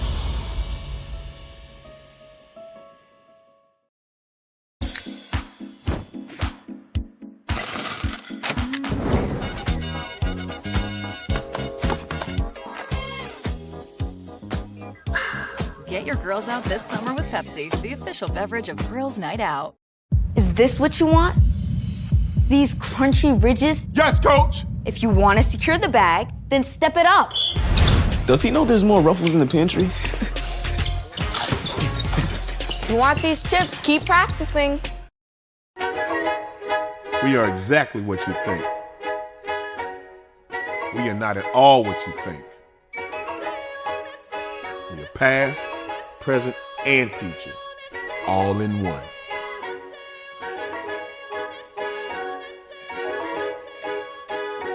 Because the best way to honor our history is to make history. General Motors, honored to sponsor the Southwestern Athletic Conference.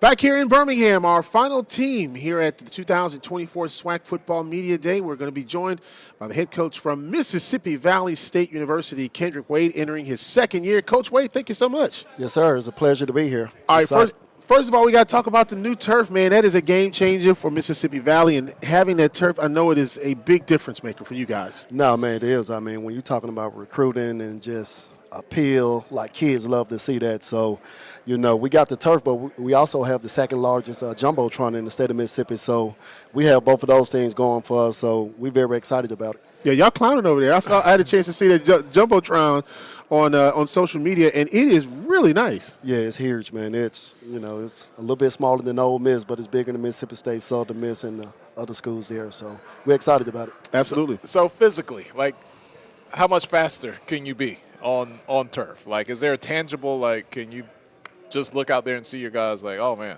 Yeah, I mean, if you look at our grass was yay high. So, of course. So that valley grass was a little different. The valley grass is a little bit different. So, yes, I mean, you'll see guys moving at a much faster rate than usual on that field. So it's going to be a much faster surface than it's ever been.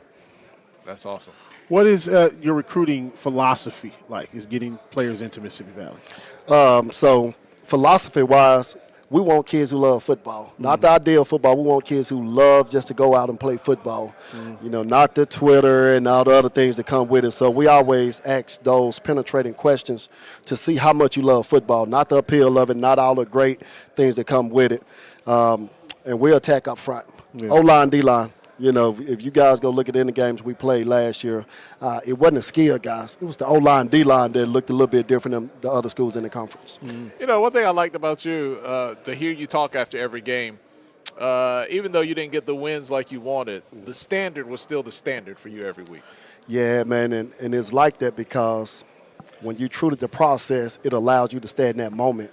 You start talking about winning and losing games. When you start losing games, then it makes you kind of veer away from what you were standing on. So that's why we always talked about just the standard. It keeps you consistent with your approach. Coach, you look at your schedule, first 4 games on the road, 5 out of 6. You start off at Tennessee State. You guys will be road warriors by the time October comes. Man, what a great opportunity for us to go to these different states and put our brand out there and be able to plant that flag in these different states. So we're excited about it. It's going to prepare us for SWAC play without a doubt. So we're going to be battle tested. We should be ready by the time we get to SWAC play. Yeah, your first home game couldn't be bigger, Alcorn. Hey, man, against somebody I call my cousin. We grew up together. Coach Thomas and I grew up in Cleveland, raised together, spent many nights at his house. He even stayed at my house, so we were really close. So to open that game up, SWAC game at home with the new facilities, new turf and everything, man, it's amazing. I think that Tennessee State game is going to be a crazy atmosphere because they love when they get to play an HBCU. It's, kind of split for them being in the OVC. That's going to be a good platform to kick off the season. That's what you want. You don't have to get these kids motivated, excited during fall camp, knowing the first game will be at TSU in Nissan Stadium, So, yeah, we're going to be we'll be ready for that one for sure. When you take a look at your quarterback room, we've been talking a lot about quarterbacks today and just, how different quarterback rooms will look this year. Talk about yours. So mine is I think we're in probably one of the better places in the SWAC as far as quarterback. We played our true freshman. He started 8 games for us last year, and he made a lot of mistakes, a lot of freshman mistakes, but we lived with those bumps and bruises, and we understood the bigger picture. We knew it'd be tough, and we were okay with that. So, he's light years ahead of where he was last year. There were moments he came off the field last year. He looked like an 18-year-old wide-eyed freshman, but, again, he done seen everything in his conference. So I think he's going to be ready to take a couple steps forward. Can you see the difference in that maturation in is it film study? Is it what he's doing on the field? Like, where do you see that maturation in him? Processing information. You just see him just being able to just see something and pre-snap he able to recognize certain things that he couldn't do last year, was moving fast for him. So now you see this guy, he know where to go with the ball, So when the ball is snapped, he know where he's going with the ball. On the other side of the football, on defense, I know one of the things that you have told people about is how you want to get faster. You want to make sure that you guys are running to the ball. But the other thing is how you defend and recovering from mistakes and things. Yeah, here go our biggest thing defensively. I guess holistically as a team, whenever we made a mistake, it became a snowball effect. And that's the difference between winning and losing these games, because if y'all go look at it in the games we played, going into the fourth quarter, we were right there, but something bad happened, then another bad play, then at the end of the game you lost by 2-3 touchdowns. So, man, just kind of just highlighting those things, and we've been able to create a clip for every time we watched every single game, and now we have a clip of all these plays, so when something bad happened, we show these kids, this is the bad play, and this is how we responded. Now they're in a position to where they can see that, correct that, and I think it's going to give us opportunity to be a little bit better with these outcomes. Yeah, one of the things I was going to ask also about is you guys got an all-conference tight end that's got some great hands. Pound for pound, I think one of the best players in the conference. He's 6'4", running 4'5". He got the strongest hands I've ever seen. And, I done coached some guys. Got some guys in the NFL, CFL. He's up there with those guys for sure. It seems like a season you're excited about. Like, not everybody's excited about it, of course, but excited about the potential for your team. Well, y'all got to think about it. Last year we built this thing off of hope. We was hoping we can win. We were hoping we can be successful. We done went through it. Now we believe it. Guys believe that we can win. We went into games. We hope if we do this right, we hope if we can do that, then we're going to give us a shot. Now guys believe because we've been there. We wasn't a really good team last year, honestly, but we were right there, and we've improved that roster. It's like night and day, particularly up front. We had to go get better offensive linemen. We had to go get better defensive linemen. So we got those guys in. So we believe we're going to have a shot against anybody we step on that field with. Well, Coach, good luck this season. Again, you got 4 home games at Mississippi Valley, the first one at home to open up the new turf, new stadium, and that big jumbotron against Alcorn in October. So good luck on the season. Yes, sir. Thank you, guys, man. All right, head coach Kendrick Wade joining us here on the set. Let's take it over to Charles Bishop joining the players from Mississippi Valley. Yeah, down here with Kerrick Ross and Jordan Bussey. It'd being a native, LaFleur County kid, you're a receiver at Mississippi Valley. There's a standard. World Rice, Joe Thomas. But talk about year 1 and year 2 of Coach Wade in terms of how you guys have grown. I think we've grown a magnificent bit. See, with this being our second season in this system, we're more comfortable. I expect for us to be more efficient. Sure thing. Jordan, you anchor the defense. When you take a look at some of the personnel on the defensive side of the ball, how excited are you? Very excited. We got a lot of guys that can go out there and fly around and swarm to the football, man. We're excited to put it on the field, though. This Delta fan base, they love Mississippi Valley State University. You guys got to put on a show for them, man. Always. No doubt about it. Down here with Mississippi Valley State players, Kerrick Ross and Jordan Bussey here on SWAC Digital. All right, thanks a lot. And we're going to take a final timeout. When we come back, we'll close things up from here in Birmingham, the 2024 SWAC Football Media Day. We'll be back.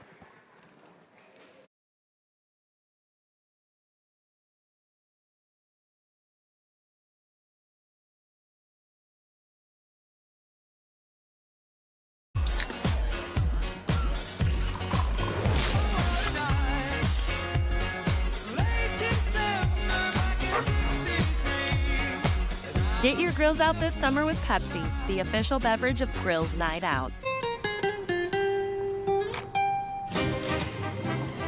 Oh, that's dynamite. It's not dynamite! Es dinamita. Go ahead. Try us. For 15 years, the Home Depot Retool Your School program has been championing HBCUs. We've been right there with campus grants, scholarships, and career opportunities. Winning schools have seen their visions for upgrading their campuses and communities come to life through sustainability projects, as well as new places to connect, like innovation lounges and outdoor pavilions. As we celebrate 15 years of partnering with HBCUs, we're excited to keep the momentum going. Retool your school. We're powered by purpose. Gatorade, the world's most superior sports drink, designed to rehydrate, replenish, and refuel. It fuels the best because it is the best. Gatorade, is it in you? The SWAC, the premier athletic conference in the nation. A collection of schools rich in tradition, pride, and pedigree. Sacrifice, winning, allegiance, champions. We are the SWAC, building champions for life.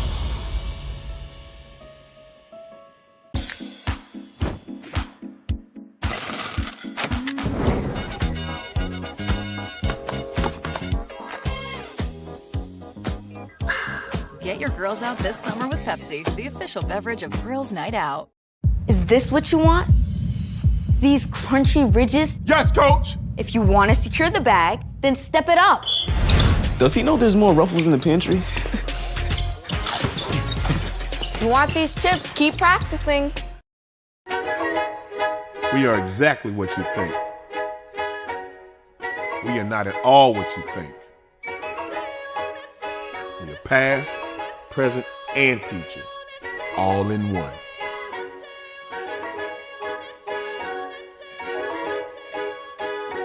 Because the best way to honor our history is to make history. General Motors, honored to sponsor the Southwestern Athletic Conference. You can't handle the heat, Pops. Dad, you're getting cooked out there. Yes, coach. I'm sorry to say, you're being traded to Montana. But I'm your father. That's why this is so hard. What team is in Montana?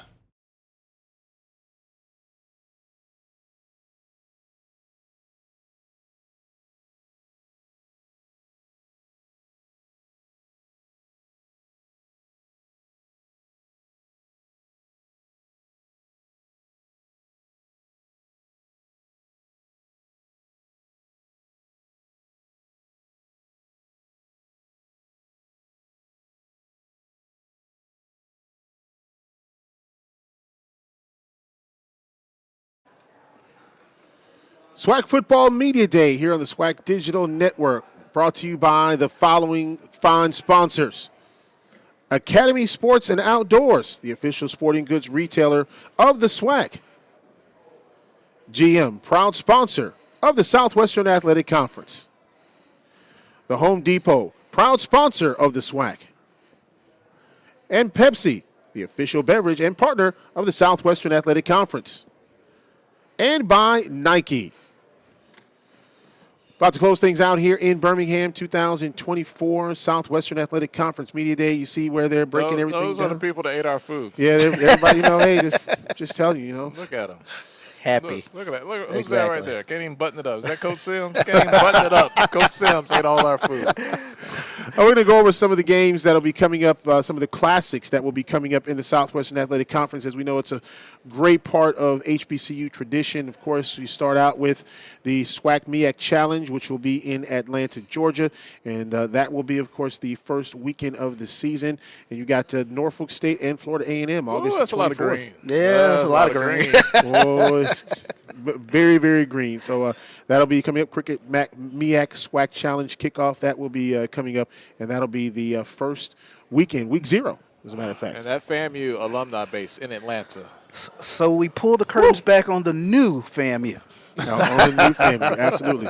I think we're here in Birmingham, Alabama. We're skipping ahead a little bit, but here in Birmingham, the biggest game here that they celebrate is the Magic City Classic, and that'll be between the Alabama A&M Bulldogs and Alabama State. And, of course, always a huge game here.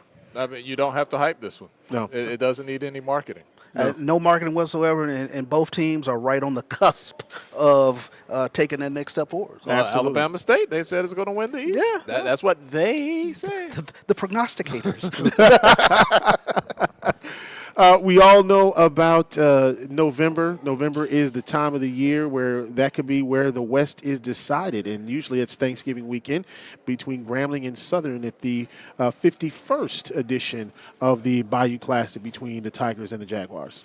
Yeah, Chuck, you and I last year were going back through all the scenarios of what could happen. I don't think there's a situation where the outcome of the Bayou Classic does not impact the finality of the SWAC West. Yeah, that game always has something on the line, whether it's Grambling or Southern advancing. But we've seen now that it comes down to that weekend where somebody is going to break. It could be a tiebreaker between exactly two teams that you don't care what the records are, but at the end of the year, it's about rivalry weekend, and that is Florida A&M and Bethune-Cookman. You talk about two teams that battle it out. It doesn't matter who's got the most wins. This is all about who can win that game. No, you can't pick the Florida Classic. We've seen years where FAMU was the dominant team and Bethune wins the game. And you've seen years where Bethune was the team and FAMU pulls the rug from underneath them. And very interesting, you talk to a lot of people around podcast outlets around here. Everybody is really high on Bethune-Cookman, so that's going to be a very interesting game. Absolutely. One of the newer games this year, well, not a new game, but it will be in Mobile, and that will be between Jackson State and Alabama State University. Yeah, I mean, you got the team that's picked to win it. You got the team that a lot of people want to win it. They're picked third, and that's a really cool town down in Mobile. There's a lot of magic of their own in Mobile. That's sure. We can't have a Jackson State conversation without your 2 cents, Joe. Well, it's going to be very interesting.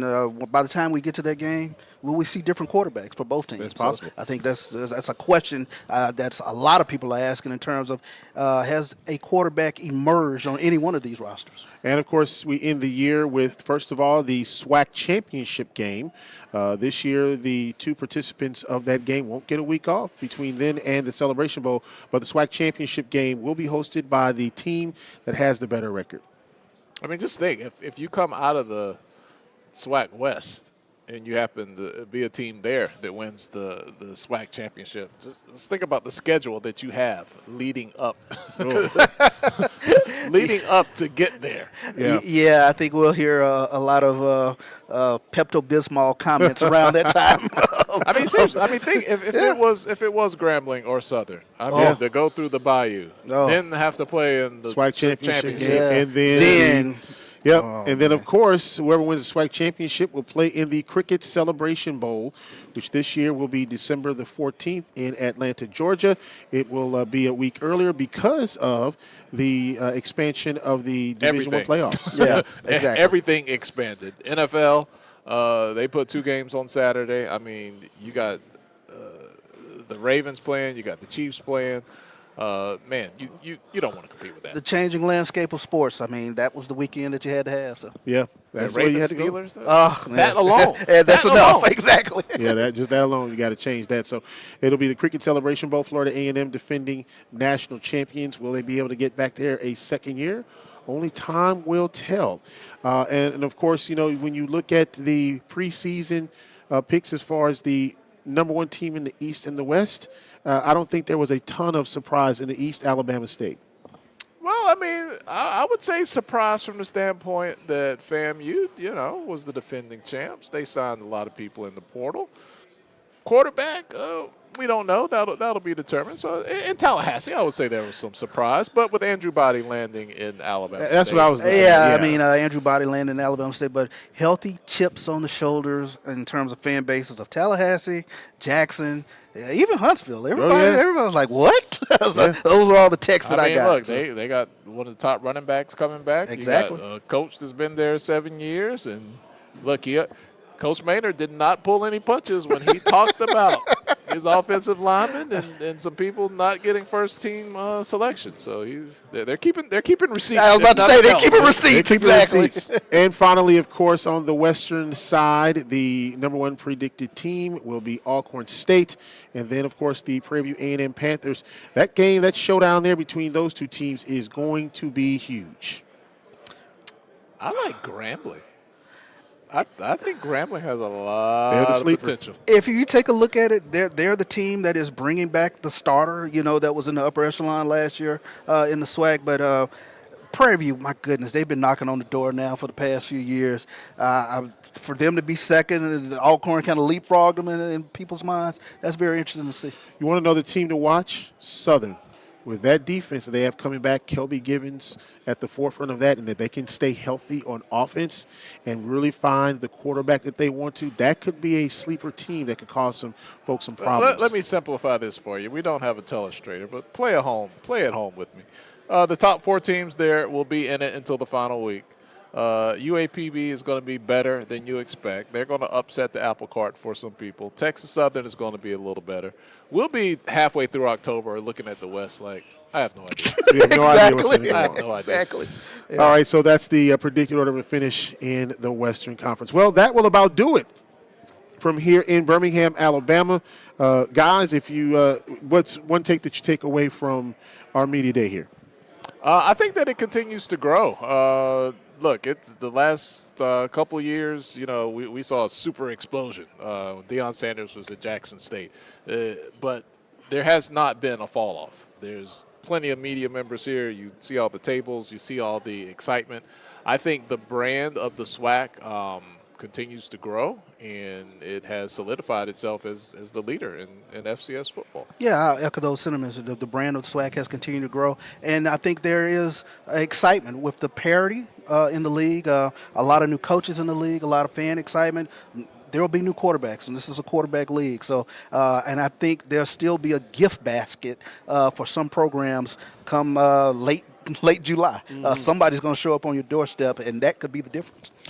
How many coaches, assistant coaches, were head coaches in this conference, and now are assistant coaches with teams? You look at Fred McNair with Southern. You look at Everett Todd with Southern. You look at Eric Dooley at Grambling. I mean, you look at all of these teams that have had former head coaches that are now assistant coaches on these teams. I think that brings a very different dynamic to the coaching level this year because you've got some guys that have been at the helm and understand what it takes. I think it's just a preseason at least, of unpredictability because there's so much new. When you have this much newness, if you will, at the head coach position across the league and the quarterback position. I mean, you look out the SWAC West, 4 of the 6. Yeah. 4 of the 6, yeah. Is their first year as head coach at that particular program. You know, we wouldn't have thought that 12 months ago, but here we are. Yeah, absolutely. This will be exciting. I'm looking forward to it. Absolutely. Well, that will do it for our broadcast crew here. Thank you so much, James Crenshaw, the entire crew here for everything that they do for the conference office. Of course, for Tolly Carr, Charles Bishop, I'm Santoria Black. We will see you in about, 5 weeks from now as we get ready for week 0 of the 2024 Southwestern Athletic Conference season. Until next time, always remember, one nation, one people. Peace.